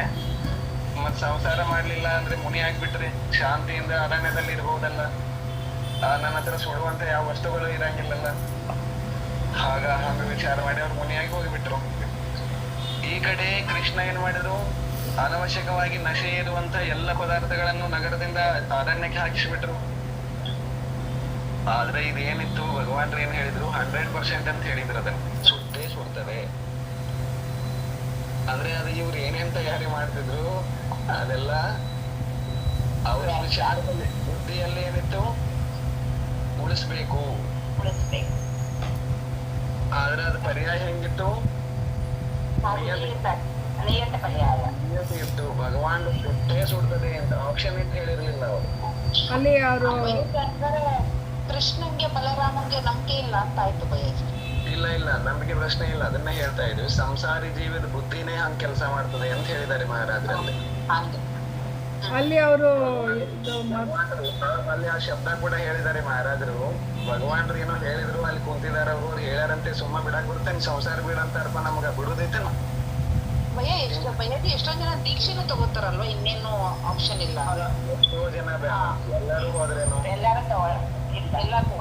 ಈಗ ಒಂದ್ ನಿಮಿಷ ನಮಗೆಲ್ಲರಿಗೂ ಗೊತ್ತಿದೆ, ದಿಗಂಬರ ಜೈನೇಶ್ವರಿ ದೀಕ್ಷೆ ಆದ್ರೇನೆ ಕಲ್ಯಾಣ ಆಗತ್ತೆ ಅಂತ ಗೊತ್ತಿದೆ ಏನಿಲ್ಲೋ? ಗೊತ್ತಿದೆ. ಬಿಟ್ಟಿದ್ದೀರಿ. ಇದೇ ರೀತಿ ಅಲ್ಲಿ ಕೂಡ ಆಗಿದೆ. ಈಗ 100% ಅರ್ಥ ಆಯ್ತಾ? ಅರ್ಥ ಆಯ್ತು ಗುರುಜಿ. ಅಲ್ಲ ಅವರು ನಮಗೆ ಗೊತ್ತಿದೆ. ಮಧು ಎಲ್ಲ ತಗೊಂಡೋಗಿ ಇದು ಅಲ್ಲಿ ಬೆಟ್ಟದ ಮೇಲೆ ಚೆಲ್ತಾರಲ್ಲ, ಅದು ಪ್ರಶ್ನೆ ಬರ್ತದಲ್ವ ಅಲ್ಲಿ 12 ವರ್ಷ ಅದು ಹೇಗಿರುತ್ತೆ ಅಲ್ಲಿ ಅನ್ನೋದಕ್ಕೆ ಪ್ರಣಮ್ಯ ಸಾಗರ್ ಚೆನ್ನಾಗಿ ಹೇಳಿದ್ದಾರೆ ನೈಜಾಡಲದಲ್ಲಿ. ಹಾಗೇನೆ ನಮಗೂ ಕೂಡ ಗೊತ್ತಿದೆ, ನಂದು ದೀಕ್ಷಾ ತಗೊಂಡ್ರೇನೆ ನಂದು ಕಲ್ಯಾಣ ಆಗುತ್ತೆ ಅಂತ. ಆದ್ರೆ ನಾನು ಇನ್ನೂ ಮನೆ ಬಿಟ್ಟಿಲ್ಲ ಅಂದ್ರೆ ಭಗವಾನ್ರ ಮೇಲೆ ಸಂಶಯ ಇದೆ ನನಗೆ ಅಥವಾ ಕರೆಕ್ಟ್ ಗುರುಜಿ. ಅವರಿಗೂ ಹಾಗೆ ಆಗಿದೆ. ಭಗವಾನ್ರ ಸುಡತ್ತೆ ಅಂತ ಹೇಳಿದ್ದಾರೆ ಅಂದ್ರೆ ಎಲ್ಲೋ ಒಂದ್ ಕಡೆ ಸಂಸಾರಿ ಜೀವ ಸಂಪತ್ತನ್ನು ಕಳ್ಕೊಳ್ಳೋಕ್ ಬಯಸಂಗಿಲ್ಲ. ಇದನ್ನೇ ರುದ್ರ ಪರಿಣಾಮ ಪರಿಗ್ರಹ ನಂದಿ ಅಂತ ಕರೀತಾರೆ. ನಾವು ಕೇವಲ ಇಕ್ಕಟ್ಟ ಮಾಡೋದನ್ನ ಮಾತ್ರ ಪರಿಗ್ರಹ ಸಂತೋಷ ಅಂತ ತಿಳ್ಕೊತೇವೆ. ಅದ್ರ ಮೇಲೆ ಮಮತ್ವಗಳಿದ್ರೆ ಮುಗೀತು. ಅಲ್ಲಿ ನಮಗ್ ಅದನ್ನ ಭಗವಾನ್ರು ಹೇಳಿದ ಮೇಲೂ ಕೂಡ ಪ್ರಯತ್ನ ಮಾಡ್ತಿದ್ದೇವಲ್ಲ, ಇದು ಯಾವ ಬುದ್ಧಿ, ಇದು ಯಾವ ಪರ್ಯಾಯ? ಇದನ್ನೇ ಅನಲಂಗಿ ಅಥವಾ ಅನಿಯತ ಪರ್ಯಾಯ. ಇವ್ರ ಬುದ್ಧಿ ಏನ್ ಕೆಲಸ ಮಾಡ್ತಿದೆಯಲ್ಲ ಅದು ಅನಿಯತಿದೆ. ಇನ್ನೊಂದು ರೀತಿಯಿಂದ ಬಂದ್ರೆ ಪರ್ಯಾಯದೊಳಗೆ 2 ಪರ್ಯಾಯಗಳನ್ನು ಹೇಳಿದ್ದಾರೆ. ಒಂದು ಅನಲಂಗಿ, ಇನ್ನೊಂದು ಅಲಂಗಿ. ಅಥವಾ ಅಲಂಗಿ ಅಂದ್ರೆ ನಿಯತ ಪರ್ಯಾಯ, ಅನಲಂಗಿ ಅಂತಂದ್ರೆ ಅನಿಯತ ಪರ್ಯಾಯ. ಒಂದು ವಸ್ತು ಒಂದೇ ಸಮಯದಲ್ಲಿ 2 ಪ್ರಕಾರದ ಸಾಮರ್ಥ್ಯಗಳನ್ನ ತೆಗೆದುಕೊಂಡು ನಡೀತದೆ. ಈ ರೀತಿ ಮಾಡಿದ್ರೆ ಈ ರೀತಿ ಬದಲಾಗಬಹುದು, ಈ ರೀತಿ ಮಾಡಿದ್ರೆ ಈ ರೀತಿ ಬದಲಾಗಬಹುದು. ಆ ಸಮಯದಲ್ಲಿ ಅಲ್ಲಿ ಏನು ಪುರುಷಾರ್ಥ ಘಟಿಸ್ತದೆ, ಆ ರೀತಿ ಅದು ದ್ರವ್ಯ ಕ್ಷೇತ್ರ ಕಾಲಕ್ಕೆ ಅನುಸಾರವಾಗಿ ಬದಲಾಗ್ತಿರ್ತದೆ. ಇದನ್ನ ಅನಿಯತ ಪರ್ಯಾಯ ಅಂತ ಕರೀತಾರೆ. ಅಂದ್ರೆ ಕೃಷ್ಣ ಬಲರಾಮ್ಗೆ ಈ ತರ ಆಗಿರುತ್ತಂಗ ಕರೆಕ್ಟ್ ಅಲ್ಲವಾ? ಆ ರೀತಿ ಅವ್ರಿಗೆ ಆಗಿಲ್ಲ, ಆ ಪರ್ಯಾಯದ ಹೇಳ್ತಾ ಇದ್ದೇವೆ. ಇದು ಉದಾಹರಣೆ ಯಾವ್ರಿಗೆ ಅದೆಲ್ಲ ಆ ಘಟನೆ ಏನಿದೆ ಅದ ನಿಯತಿದೆ. ಅದು ಸಂಸಾರಿ ಜೀವದ ಮೋಹ ಬುದ್ಧಿಯನ್ನು ಕುರಿತು ಅದಕ್ಕೆ ಕೃಷ್ಣ ಬೇಕಾದ್ರೆ ದ್ವೀಪಾಯನ ಎಲ್ಲರಿಗೂ ತಗೋಬಹುದು ನೀವು ಉದಾಹರಣೆ. ಇನ್ನು ಅನಿಯತ ಅಥವಾ ಅನಲಂಗಿ ಪರ್ಯಾಯಕ್ಕೆ ಉದಾಹರಣೆ ಬೇಕು ಅಂತಂದ್ರೆ ಈ ಕಡೆ ಶ್ರೇಣಿಕ ಮಹಾರಾಜರ ಕಾಲದಲ್ಲಿ ಆದಂತ ಒಂದು ಘಟನೆ ಬರ್ತದೆ. ಮಹಾವೀರ ಭಗವಾನ್ರ ಸಮೋಶರಣಕ್ಕೆ ಹೋಗ್ಬೇಕು ಅಂತ ಶ್ರೇಣಿಕ್ ಮಹಾರಾಜರು ಹೋಗ್ತಿರ್ತಾರೆ. ದಾರಿಯಲ್ಲಿ ಒಬ್ರು ಮುನಿ ಮಹಾರಾಜರು ಒಂದು ಮರದ ಕೆಳಗಡೆ ಕೂತು ಧ್ಯಾನಸ್ಥರಾಗಿರ್ತಾರೆ. ಇವರು ಹೋಗ್ಬೇಕಾದ್ರೆ ಇವರು ಸಂಗಡಿಗರು, ಶ್ರೇಣಿಕ್ ಮಹಾರಾಜರು ಸಂಗಡಿಗರು ಇವರು ಮಾತಾಡ್ತಾ ಹೋಗ್ತಾರೆ. ಏನಂತ ಅಂದ್ರೆ ಅಲ್ಲಿ ಮುನಿ ಮಹಾರಾಜರು ಕೂತಿದಾರಲ್ಲ, ಅವ್ರ ಮಗ ಇನ್ನೂ ಚಿಕ್ಕವನು, ಸುತ್ತಮುತ್ತಲ ರಾಜರು ಆಕ್ರಮಣಕಾರಿ ಇದ್ದಾರೆ, ಮತ್ತಿನ್ನ ಹೆಂಗ್ ಮಾಡುದು ಪಾಪ, ಸಣ್ಣ ಮಗುವನ್ನ ರಾಜನ್ ಮಾಡಿ ಒಂದು ಭಿಕ್ಷಾ ತಗೊಂಡು ಹೋಗಿದ್ದಾರೆ, ಅದು ಸೋಲ್ಬಹುದು ಸಾಯ್ಬಹುದು ಅಂತ ಮಾತಾಡ್ತಿರ್ತಾರೆ. ಇದನ್ನ ಕೇಳಿ ಆ ಮುನಿ ಮಹಾರಾಜರಿಗೆ ಒಂದು ಕ್ಷಣ ಮೋಹ ಭಾವ ಜಾಗೃತ ಆಗ್ತದೆ. ಅದೇ ಭಂಗಿ ಸಾಮಾಜಿಕ ಭಂಗಿನೇ ಇರ್ತದೆ. ಆದ್ರೆ ಅವರು ವಿಚಾರ ಮಾಡ್ತಾರೆ, ಆ ಉಗ್ರ ಕ್ರೋಧ ಬರ್ತದೆ, ಆ ಶತ್ರು ಪಡೆಗಳನ್ನು ನಾಶ ಮಾಡ್ಲೇಮೋ ಅನ್ನುವಷ್ಟು ಭಾವದಲ್ಲಿ ರುದ್ರ ಪರಿಣಾಮಗಳನ್ನು ಕಾಣುತ್ತದೆ. ಅಂದ್ರೆ ಮುಖ ಆಕ್ರೋಶವಾದಂತೆ ಕಂಡು ಬರ್ತದೆ. ಇದನ್ನು ಶ್ರೇಣಿಕ್ ಮಹಾರಾಜ ನೋಡ್ತಾನೆ ಅವ್ರ ಮುಖಮಂಡಲವನ್ನು. ಅವನಿಗೆ ಗಾಬರಿ ಆಗ್ತದೆ, ಏನಿದು ಧ್ಯಾನ ಅವಸ್ಥೆ ಇದೆ, ರುದ್ರ ಪರಿಣಾಮಗಳ ಮುಖದಲ್ಲಿ ಕಂಡು ಬರ್ತಾ ಇದೆ ಅಂದು ವಿಚಾರ ಮಾಡ್ಕೊಂತ ಸಮೋಶರಣಕ್ಕೆ ಹೋಗ್ತಾನೆ. ಅಲ್ಲಿ ಭಗವಾನರಿಗೆ ಕೇಳ್ತಾನೆ. ಭಗವಾನ್ ಮತ್ತೆ ಹಿಂಗ್ ದಾರಿನಲ್ಲಿ ಬರುವಾಗ ಒಬ್ರು ಮಹಾರಾಜರು ಒಂದು ವೃಕ್ಷದ ಕೆಳಗಡೆ ಕೂತಿದ್ರು, ಮತ್ತ ಅವ್ರ ನೋಡಿದ್ರೆ ಧ್ಯಾನದ ಭಂಗಿ ಇತ್ತು, ಮತ್ತ ಅವ್ರ ಮುಖಮಂಡಲ ರುದ್ರ ಪರಿಣಾಮದಿಂದ ಕೂಡಿತ್ತು, ಇದಕ್ಕೆ ಏನ್ ಕಾರಣ ಅಂತ ಕೇಳ್ತಾನೆ. ಆವಾಗ ಭಗವಾನ್ರು ಹೇಳ್ತಾರೆ, ದಿವ್ಯ ಧ್ವನಿದಂದು ಬರ್ತದೆ, ಅದನ್ನ ಗೌತಮ್ ಗಣಧರ್ ಹೇಳ್ತಾರೆ. ಏನ್ ಹೇಳ್ತಾರೆ ಅಂದ್ರೆ ಅದಕ್ಕೆ ಕಾರಣ ನೀವೇ ಇದ್ದೀರಿ ಅಂತ ಹೇಳಿ, ಅದನ್ನ ನೀವು ಬದಲಾಯಿಸ್ಲಿಕ್ಕೂ ನೀವು ಸಾಮರ್ಥ್ಯ ಇದೆ ನಿಮ್ಮಲ್ಲಿ ಅಂತ ಹೇಳ್ತಾರೆ. ಏನ್ ಹೇಳ್ತಾರೆ, ನೀವು ಯಾವ ರೀತಿ ಭಾವಗಳನ್ನ ವಿಚಾರಗಳನ್ನ ಅಲ್ಲಿ ಹೇಳ್ತಾ ಬಂದಿದ್ದೀರಿ ಅಲ್ಲಿ ಅವ್ರ ಹತ್ರ ಇರುವಾಗ, ಅದ್ರ ವಿರುದ್ಧವಾದ ಪ್ರಯತ್ನ ಮಾಡಿದ್ರೆ ಅವರು ಪರಿಣಾಮ ಶುದ್ಧವಾಗಿ ಇದೇ ಭಾವದಿಂದ ಅವರು ಮುಕ್ತಿಯನ್ನು ಹೊಂದಬಹುದು. ಇಲ್ಲ ಅಂತಂದ್ರೆ ನೀವು ಮತ್ತೆ ಅಶುಭ ವಿಚಾರಗಳನ್ನ ಹೇಳಿದ್ರಿ ಅಂತಂದ್ರೆ ನರಕಕ್ಕೂ ಹೋಗಬಹುದು. ಎರಡೂ ಸಾಧ್ಯತೆ ಇದೆ ಅಂತ ಹೇಳ್ತಾರೆ. ಇಲ್ಲಿ ಪ್ರಶ್ನೆ ಬರ್ತದೆ, ಗೌತಮ್ ಗಣಧರರು ಹೆಂಗ್ ಹೇಳ್ತಿದ್ದಾರೆ ಅಂತಂದ್ರೆ ಭಗವಾನ್ರು ಸಂಶಯದಿಂದ ಹೇಳ್ಕೊಟ್ಟಿದ್ದಾರೆ ಅವರಿಗೆ? ಇಲ್ಲ, ಇದನ್ನೇ ಅನಿಯತ ಪರ್ಯಾಯ ಕರೆದಿದ್ದಾರೆ. ಅಲ್ಲಿ ಪುರುಷಾರ್ಥ ಮಾಡ್ಬೋದು. ಪುರುಷಾರ್ಥ ಅದೇ ಏನಿದೆ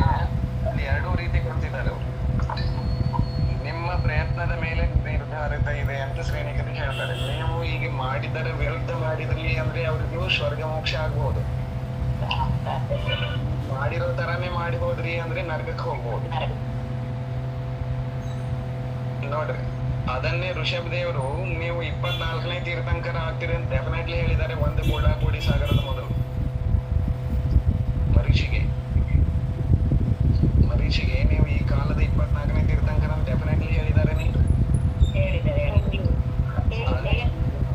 ಇಲ್ಲಿ ಭಗವಾನರು ಮಹಾವೀರ ಭಗವಾನರು ಅದೇ ಭವ ಅವರ ಕಾಲದಲ್ಲೇ ಜೀವಿಸಿದಂತ ಒಬ್ಬ ವ್ಯಕ್ತಿ ಆ ಭವದಿಂದ ನರಕಕ್ಕೆ ಹೋಗ್ತಾರೋ ಸ್ವರ್ಗಕ್ಕೆ ಹೋಗ್ತಾರೋ ಮೋಕ್ಷಕ್ಕೆ ಹೋಗ್ತಾರೋ ಹೇಳಲಿಕ್ಕೆ ಏನೋ ಅವ್ರಿಗೆ ಕಷ್ಟ ಇದೇನೋ, ಕೇವಲ ಜ್ಞಾನದಲ್ಲಿ ಕಡಿಮೆ ಇದೇನೋ. ಇದನ್ನ ದ್ರವ್ಯದ ಅನಿಯತ ಪರ್ಯಾಯ ಅಂತ ಕರೀತಾರೆ. ವಸ್ತುಗಳು ಹೀಗೂ ಇದೆ ಲೋಕದಲ್ಲಿ. ಅಂತಹ ಪರ್ಯಾಯಗಳನ್ನ ಹೇಳ್ಬೇಕಾದ್ರೆ ಅಂದ್ರೆ ಇದು ಅನಿಯತ ಪರ್ಯಾಯಗಳು ಪುರುಷಾರ್ಥವನ್ನ ಅವಲಂಬಿಸುತ್ತವೆ.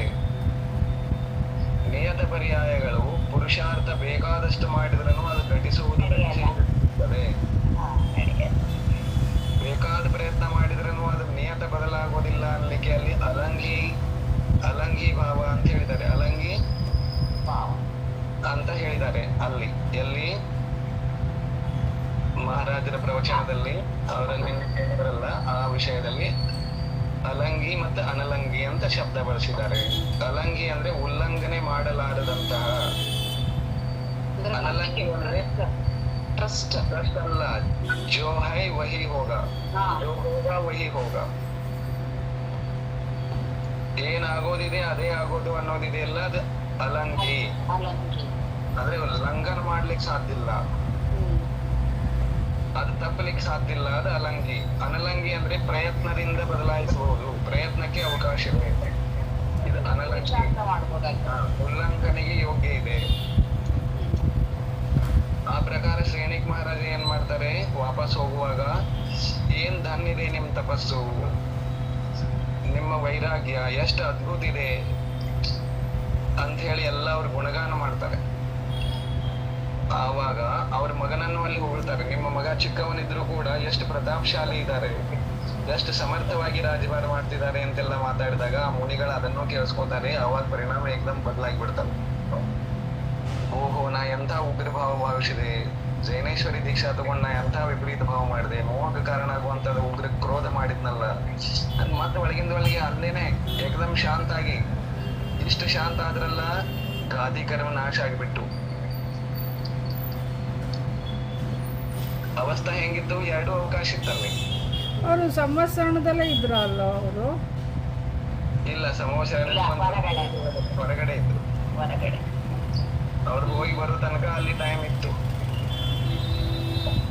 ಹೇಳಿದ್ರಿ ಇವಾಗ ಅದು ಸಿಟ್ಟು ಬಂದು ದ್ವಾರಕನ್ ಸುಟ್ಟಿದಾಗ ಅವ್ರಿಗೆ ನರಕಾಯು ಬಂದು ಆಗ್ಬೇಕಾಗಿತ್ತಲ್ಲ ಬಯಜಿ? ತಿರಿಯನ್ ಚಂದಾಯ್ತು, ತಿರಿಯನ್ ಚಲಿಲ್ಲ, ತಿರಿಯಂಶ ಆಯ್ತು ಅಂತ ಎಲ್ಲಿ ಹೇಳಿದ್ದಾರೆ? ಅದು ದೇವ ಅಗ್ನಿಕುಮಾರದೆ. ಅಲ್ಲ ಬೈಜಿ, ಅವರು ಅಷ್ಟು ಇವಾಗ ಎಷ್ಟು ಜೀವಗಳನ್ನ ಅವ್ರು ಹತ್ಯೆ ಮಾಡಿದ್ರಲ್ಲ, ಸೊ ನರಕಾಯು ಬಂದು ಆಗ್ಬೇಕಾಗಿತ್ತಲ್ಲ ಅವ್ರಿಗೆ, ಅವ್ರು ಮಾಡ್ಲಿಲ್ಲ. ನರಕಾಯು ಬಂದ್ ಆಗ್ಬೇಕಂದ್ರೆ ಮುನಿ ಅವಸ್ಥಾ ಇರೋದಿಲ್ಲ. ಅವ್ರ ಮುನಿ ವ್ರತಗಳಲ್ಲಿ ನೋಡ್ರಿ, ವ್ರತಗಳನ್ನ ಜೀವನ್ ಪರ್ಯಂತ ಅವ್ರು 12 ವರ್ಷ ಅಂತ ತಿಳ್ಕೊರಿ. ಆದ್ರೆ 12 ವರ್ಷ ನಿರ್ದೋಷ ಪಾಲನೆ ಮಾಡಿದ್ದಾರೆ. ಆವಾಗ್ಲೂ ಅವರಿಗೆ ಕ್ರೋಧ ಬಂದಿದೆ. ಕ್ರೋಧ ಬಂದ್ರೂ ಕೂಡ ಯಾರ ಮೇಲೂ ಕೈ ಎತ್ತಿ ಹೊಡೆದಿಲ್ಲ. ಅವರು ಹೊಡೆತ ಕಲ್ಲುಗಳ ಹೊಡೆತಗಳನ್ನು ಬೈಗುಳಗಳನ್ನು ಸಹನೆ ಮಾಡಿಯೇ ಇದ್ದಾರೆ. ಯಾರಿಗೂ ತಿರುಗಿ ಒಂದು ಶಬ್ದ ಹೇಳಿಲ್ಲ. ಆದರೆ ಅಂತರಂಗದಲ್ಲಿ ಸಂಕ್ಲೇಶ ಭಾವಗಳು ಇವರನ್ನು ಬಿಡಬಾರದು, ಪನಿಷ್ಮೆಂಟ್ ಕೊಡಲೇಬೇಕು ಅನ್ನೋದು ಕೊನೆಗೆ ಬರ್ತದೆ ಅವರಿಗೆ.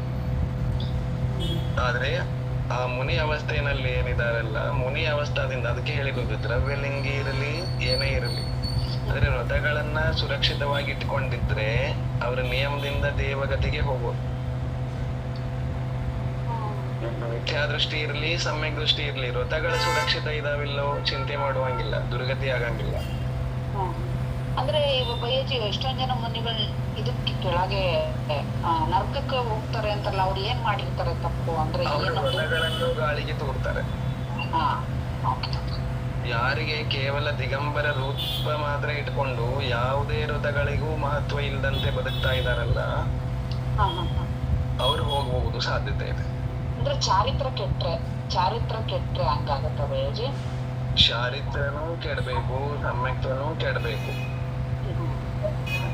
ಮೂಲಗಳಲ್ಲಿ ದೋಷ ತಂದ್ರೆ ದೋಷ ಇದ್ರೆ ಹೊರಗಡೆ ಹೋಗ್ತಾರೆ. ಬಯ್ಯಾಜಿ ಇವಾಗ ಅವರು ದೀಪಾಯನ್ ಮನೆ ಎಲ್ಲಿದ್ದಾರೆ ಈಗ? ಈಗ ವೆಂತರ ದೇವರಾಗಿದ್ರೆ ಇನ್ನೂ ಅಲ್ಲೇ ಇದ್ದಾರೆ. ಅಂದ್ರೆ ಇದು ಅಭವ್ಯ ಜೀವಿನೂ ಆ ಜೀವ ಆಗಿರ್ಬೋದು.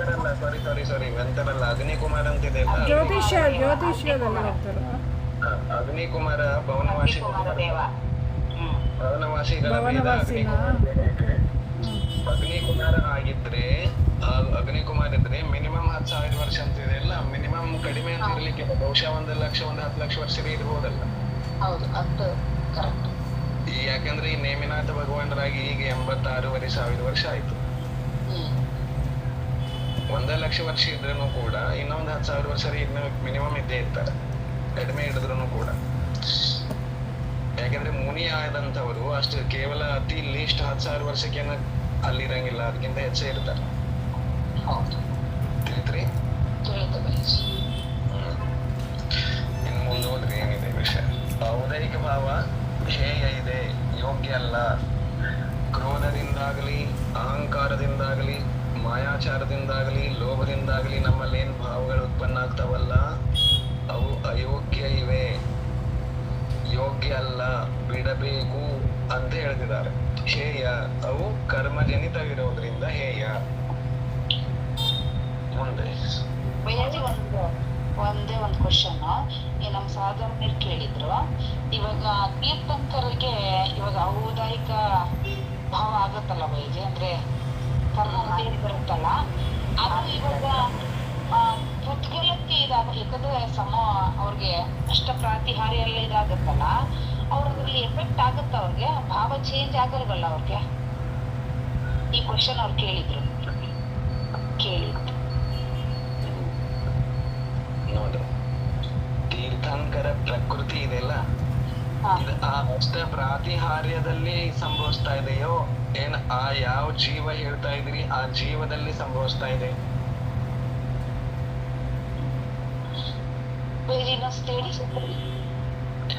ಈಗ ತೀರ್ಥಂಕರ ಅನ್ನೋದು ಕೂಡ ಕರ್ಮ ಇದೆ. ಹೌದು, ತೀರ್ಥಂಕರ ಕರ್ಮ ಪ್ರಕೃತಿಯ ಉದಯ ಆ ಯಾವುದೇ ಒಂದು ಪ್ರಾತಿಹಾರ್ಯದಲ್ಲಿ ಉದಯಕ್ಕೆ ಬಂದಿದೇನೋ ಏನ್ ಆ ಜೀವದಲ್ಲಿ ಉದಯಕ್ಕೆ ಬಂದಿದೇನೋ? ಜೀವದಲ್ಲಿ ತೀರ್ಥಂಕರ ನೋಡು, ಆ ತೀರ್ಥಂಕರ ಪ್ರಕೃತಿ ಕಟ್ಟಿಕೊಂಡಿರುವಂತಹ ಜೀವಕ್ಕೆ ಸಂಬಂಧಪಟ್ಟಿದೆ ಅಲ್ಲ. ಹೌದು, ಜೀವಕ್ಕೆ ಸಂಬಂಧಪಟ್ಟಿದೆ. ಅವರಲ್ಲಿ ಉದಯಕ್ಕೆ ಬಂದಿರುವ ಕರ್ಮದ ಎಫೆಕ್ಟ್ ಹೊರಗಡೆ ಕಾಣಿಸ್ತಾ ಇದೆ, ಹೊರಗಡೆಯಿಂದ ಒಳಗಡೆ ಎಫೆಕ್ಟ್ ಆಗ್ತಿಲ್ಲ.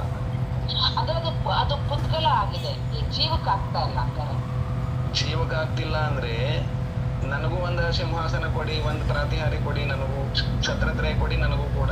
ಅವರಿಗೆ ಮಾತ್ರ ಯಾಕೆ ಕೊಡ್ತಿದ್ದೀರಿ?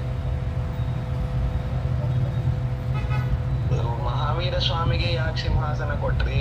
ಅವ್ರಿಗೆ ಯಾಕೆ ಛತ್ರತ್ರಯ ಹಾಕಿದ್ರಿ? ಅವರಿಗೆ ಯಾಕೆ ಚಾಮರೋಜ್ವಲ ಹಿಡಿದ್ರಿ? ಅವರಿಗೆ ಯಾಕೆ ಅಶೋಕ ವೃಕ್ಷ ಆಯ್ತು, ನನಗೆ ಯಾಕೆ ಆಗಿಲ್ಲ? 4 ಘಾಟಿ ಕರ್ಮಗಳನ್ನ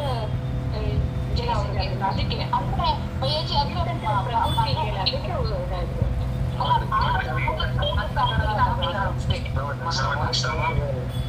ಸಮೋಶರಣ ತೀರ್ಥಂಕರರಿಗೆ ಮಾತ್ರ ಇದೇನೋ ಇನ್ನು ಎಲ್ಲಾ ಭಗವಾನರಿಗೇನೋ ಇದೆ? ಇಲ್ಲ, ತೀರ್ಥಂಕರಿಗೆ ಮಾತ್ರ ಇದೆ. ಆಮೇಲೆ ಉಳಿದವರಿಗೆ ಸಮೋಶರಣ ಮಾಡ್ಲಿಲ್ಲ.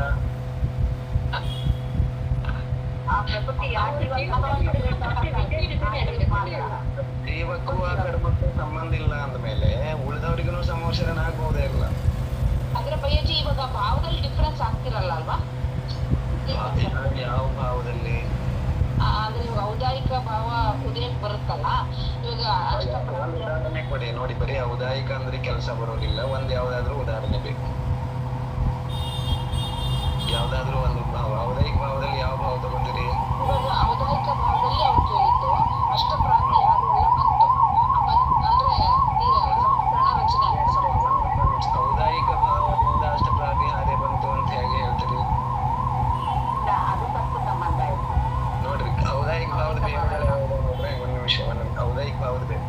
ಗತಿ ಕಷಾಯ ಲಿಂಗ ಮಿಥ್ಯಾ ದರ್ಶನ ಜ್ಞಾನ ಸಂಯತ ಸಿದ್ಧ ಲೇಷ್ಯ ಇದು ಗತಿಗಳಲ್ಲಿ 4 ಗತಿ ಇದಾವೆ. ಮನುಷ್ಯ ಗತಿ, ತಿರ್ಯಂಚ ಗತಿ, ದೇವಗತಿ, ನರಕ ಗತಿ. ಕಷಾಯ ಗತಿ ಕಷಾಯ ಕ್ರೋಧ ಮಾನ ಮಾಯಾ ಲೋಭ 4 ಕಷಾಯ ಇದಾವೆ.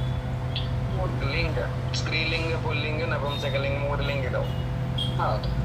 ಗತಿ ಕಷಾಯ ಲಿಂಗ ಮಿಥ್ಯಾ ದರ್ಶನ ಅಂದ್ರೆ ಮಿಥ್ಯಾತ್ವ. ಅಜ್ಞಾನ ಅಂದ್ರೆ ಕೇವಲ ಜ್ಞಾನ ಹಿಂದೆ ಇರೋದು. ಆಮೇಲೆ ಶುದ್ಧ ಭಗವಾನ್ ಆಗದೆ ಇರೋದು. ಅಸಂಯಮ ಲೇಷ 6 ಲೇಷ. ಅಸಂಯಮ ಇದ್ರೊಳಗ ಅಸಂಯಮ ಅದೇ ಅಸಂಯಮ ಒಂದು. ಆಮೇಲೆ ಮಹಾವ್ರತೆ ಹಿಂದೆ ಇರೋದಕ್ಕೆ ಅಸಂಯಮ ಅಂತಾರೆ. ಆಮೇಲೆ ಈ ಇಷ್ಟು ಎಲ್ಲಾ ಭಾವಗಳಲ್ಲಿ ಪ್ರಾತಿಹಾರಿ ಯಾವ ಕರ್ಮದ ಕಾರಣದಿಂದಿದೆ, ಯಾವ ಕರ್ಮ ಔದೈಕ ಇದರಲ್ಲಿರುವಂತಹ ಔದೈಕ ಯಾವ್ದು ಪ್ರಭಾವ ಬೀರ್ತಾ ಇದೆ? ಪ್ರಾತಿಹಾರಿ ಯಾವುದು ಬೀಳ್ತಾ ಇಲ್ಲ, ಯಾವುದೇ ಇಲ್ಲ. ಇನ್ನು ಅದಕ್ಕೆ ಔದೈಕ ಅಂದ್ರೆ ಅದು ತೀರ್ಥಂಕರ ಕರ್ಮ ಪ್ರಕೃತಿಯ ಔದೈಕ ಭಾವ ಅಂತ ಹೇಳ್ಬಹುದು. ಆದ್ರೆ ಔದೈಕ ಭಾವ ಪ್ರಾತಿಹಾರ್ಯದಲ್ಲಿಲ್ಲ.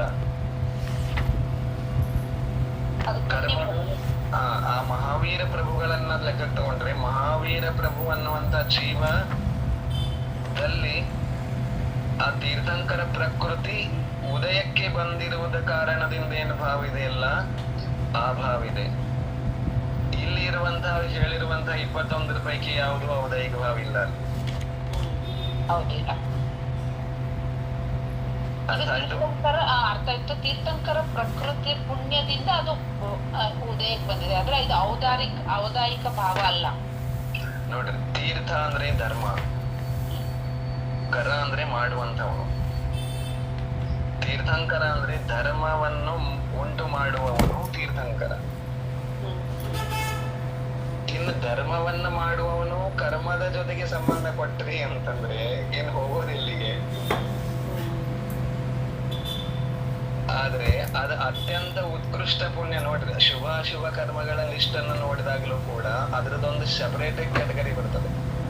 ತೀರ್ಥಂಕರ ಪ್ರಕೃತಿ ಅಂತ. ಅದ್ರ ವಿರುದ್ಧವಾದ ಅಶುಭ ಕರ್ಮ ಇದೇನು ಇಲ್ಲ. ಎಲ್ಲಾ ಕಡೆನೂ ಇವು ಏನಿದಾವಲ್ಲ ಉಳಿದ ನಾಮಕರ್ಮಗಳಲ್ಲಿ 93ಗಳಲ್ಲಿ ಶುಭ ಇದಾವೆ. ತೀರ್ಥಂಕರ ಅನ್ನೋದು ಸಾತಿಶಯ ಪುಣ್ಯದಲ್ಲಿ ಸರ್ವೋತ್ಕೃಷ್ಟ. ಅದಕ್ಕೆ ತುಲನಾ ಮಾಡುವಂತದ್ದು ಇನ್ನೊಂದು ಕರ್ಮ ಇಲ್ಲ. ಹಾಗಾಗಿ ಔದೈಕ ಭಾವ ತೀರ್ಥಂಕರಲ್ಲಿ ಇದೆ ಅಂದ್ರೆ ಮನುಷ್ಯ ಗತಿ ಇದೆಯಲ್ಲ ಅವರಿಗೆ. ಮನುಷ್ಯ ಗತಿ ಜನಿತವಾದ ಮನುಷ್ಯರು ಅನ್ನುವಂಥದ್ದು ಔದೈಕ ಭಾವ ಅಲ್ಲಿ ನಡೀತಾ ಇದೆ. ಆ ಗತಿ ಇನ್ನೂ ಇದೆ ಅಂದ್ರೆ ಆ ಗತಿಗೆ ಸಂಬಂಧಪಟ್ಟ ಭಾವ ಇದೆ, ಅದನ್ನ ತಿಳ್ಕೊಳ್ಬಹುದು. ಇನ್ನು ಲಿಂಗಕ್ಕೆ ಸಂಬಂಧಪಟ್ಟರೆ ಶರೀರ ಪುರುಷ ಲಿಂಗ ಇದೆ, ಅದನ್ನು ತಗೋಬಹುದು, ಅದು ಔದೈಕ ಭಾವ ಇದೆ. ಆದ್ರೆ ಅವೆಲ್ಲ ಕೆಲಸಕ್ಕೆ ಬಾರದಂತಿವೆ. ತಿಳ್ರಿ, ಅಂದ್ರೆ ಕಷಾಯಗಳೆಲ್ಲ ಒಳಗಡೆ ನಾಶ ಆಗಿವೆ, ಇಂದ್ರಿಯಾತೀತ ಸುಖಿಗಳಾಗಿದ್ದಾರೆ. ಹಾಗಾಗಿ ದ್ರವ್ಯದಿಂದ ಅವೆಲ್ಲ ಇದ್ದಾವೆ. ದ್ರವ್ಯದಿಂದ ಇದ್ರೂ ಕೂಡ ಆ ಸಂಬಂಧಿ ಔದೈಕ ಭಾವದ ಕಾರಣ ಅಗಾಧಿ ಕರ್ಮ ಸಂಬಂಧಿ ಇದಾವಲ್ಲ, ಅಗಾಧಿ ಕರ್ಮಗಳು ಇನ್ನೂ ಇದಾವಲ್ಲ ಅವರಲ್ಲಿ. ಅಗಾಧಿ ಕರ್ಮಗಳ ಸಂಬಂಧಿಯಾದಂತ ಭಾವಗಳನ್ನ ಅಲ್ಲಿ ಔದೈಕ ಭಾವಗಳು ಅಂತ ಕರೆದಿದ್ದಾರೆ. ಬಯ್ಯಜಿ ಅವ್ರ ಭಾವದಿಂದ ಆಗ್ಲೂ ಸಿದ್ಧರಾಗ್ಬಿಟ್ಟಿರ್ತಾರ? ಇಲ್ಲ, ಸಿದ್ಧರು ಅಂದ್ರೆ 8 ಕರ್ಮ ನಾಶ ಆಗ್ಬೇಕು ಅಲ್ಲ, ಭಾವದಿಂದ ಅದೊಂದು ತಿಳ್ಕೋಬಹುದಿಲ್ಲಿ. ಅಸಿದ್ಧ ಭಾವ, ಔದೈಕ ಭಾವದಲ್ಲಿ ಅಸಿದ್ಧ ಇದೆಯಲ್ಲ, ಹೌದಾ? ಸಿದ್ಧ ಆದಿ ಕರ್ಮ ಇರೋ ಕಾರಣದಿಂದ ಇನ್ನ ಅವರು ಸಿದ್ಧ ಆಗಿಲ್ಲ. ಅದೊಂದು ತಗೋಬಹುದು ಇಲ್ಲಿ ಬೇಕು ಅಂದ್ರೆ. ಇರ್ತದೆ ತೀರ್ಥಂಕರರ ವೈಭವಕ್ಕೂ ಅವರ ಭಾವಕ್ಕೂ ಅಂದ್ರೆ ತೀರ್ಥಂಕರ ಪ್ರಕೃತಿಯ ಉದಯದಿಂದ ಅವರ ಪ್ರಭಾವದಿಂದ ಅಲ್ಲಿ ಪ್ರಾತಿಹಾರ್ಯವಿದೆ ವಿನಃ ಪ್ರಾತಿಹಾರ್ಯದ ಕಾರಣದಿಂದ ಅವರಲ್ಲಿ ಏನು ಚೇಂಜಸ್ ಇಲ್ಲ.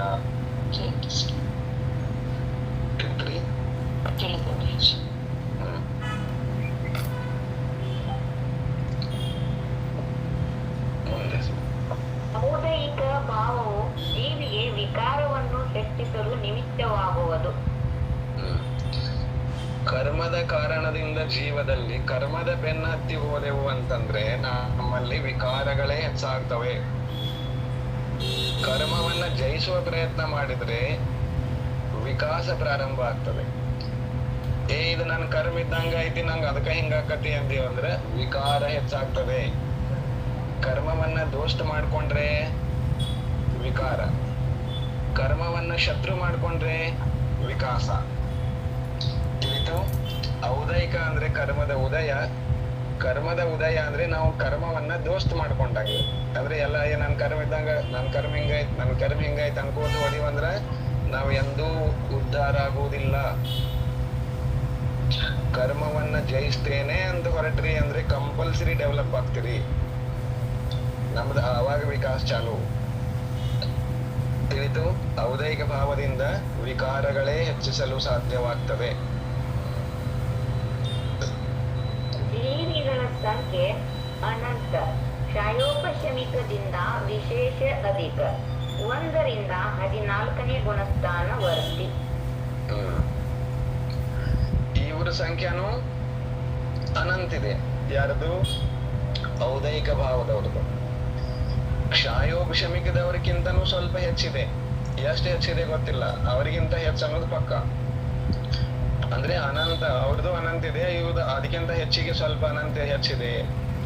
ಇಂಥ ಜೀವಗಳು ಕೂಡ ಸಂಸಾರದಲ್ಲಿದ್ದಾರೆ. ಅವ್ರು ಎಂಥವ್ರು ಅಂದ್ರೆ 1ನೇ ಗುಣಸ್ಥಾನದಿಂದ ಅಂದ್ರೆ ಮಿಥ್ಯಾದೃಷ್ಟಿ ಗುಣಸ್ಥಾನದಿಂದ ಅಯೋಗ ಕೇವಲಿ ಭಗವಾನರ ತನಕ ಎಲ್ಲರ ಕಡೆನೂ ಔದಯಿಕ ಭಾವ ಸಿಗ್ತದೆ. ಒಂದಿಲ್ಲ ಒಂದು ಔದಯಿಕ ಭಾವ ಇದ್ದೇ ಇರ್ತದೆ. ಹಾಗಾಗಿ 1ರಿಂದ 14ನೇ ಗುಣಸ್ಥಾನದ ತನಕ ಇರುವಂತಹ ಬಹುತೇಕ ಎಲ್ಲಾ ಜೀವಗಳಲ್ಲಿಯೂ ಔದಯಿಕ ಭಾವ ಇದ್ದೇ ಇದೆ. ಕ್ಷಯೋಕ್ಷಮಿಕ ಭಾವ ಹೆಂಗಿತ್ತು? 12 ತನಕ ಮಾತ್ರ ಇತ್ತು. ಔದಯಿಕ ಭಾವ ಎಲ್ಲಿ ತನಕ ಇದೆ? 14 ತನಕ ಇದೆ. ಹಾಗಾಗಿ ಅವರಿಗಿಂತ ಇವರು ಸ್ವಲ್ಪ ಹೆಚ್ಚಿದ್ದಾರೆ. ತಿಳಿತು?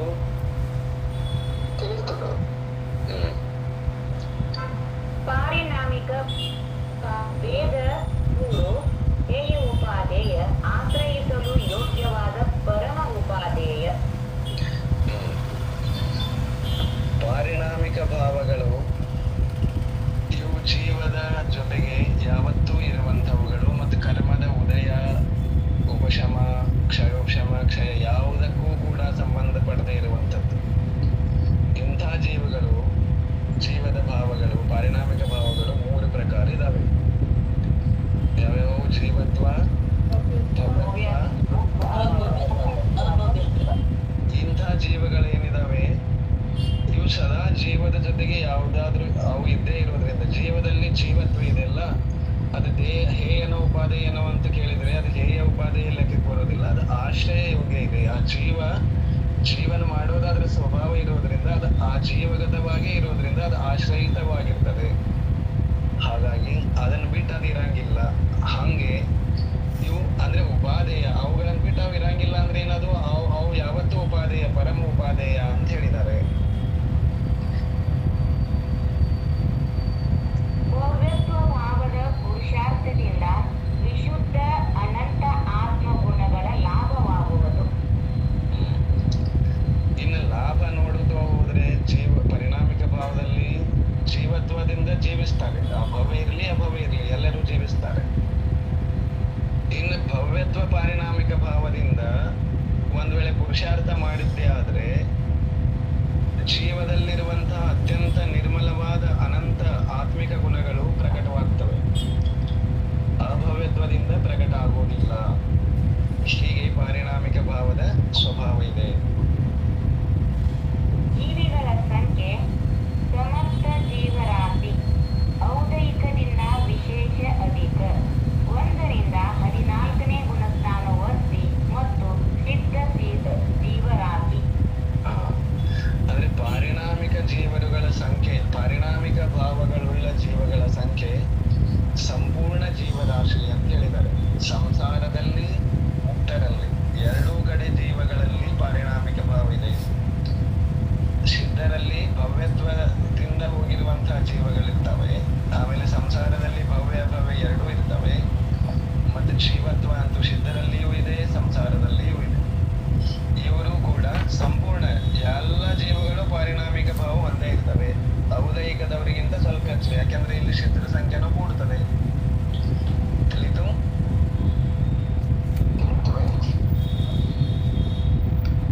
ಸಮಯ ಆಗಿದೆ. ಸರಿ, ಹೀಗೆ 5 ಭಾವಗಳ ಪರಿಚಯವನ್ನ ನಮಗೆ ಮಾಡಿಕೊಡ್ತಿದ್ದಾರೆ. ತಿಳಿತಾ ಇದೆಯೋ ಏನ್ ಬೇಸರ ಬರ್ತಾ ಇದೆ? ಚೆನ್ನಾಗಿದೆ, ಚೆನ್ನಾಗಿ ತಿಳಿತಾ ಇದೆ.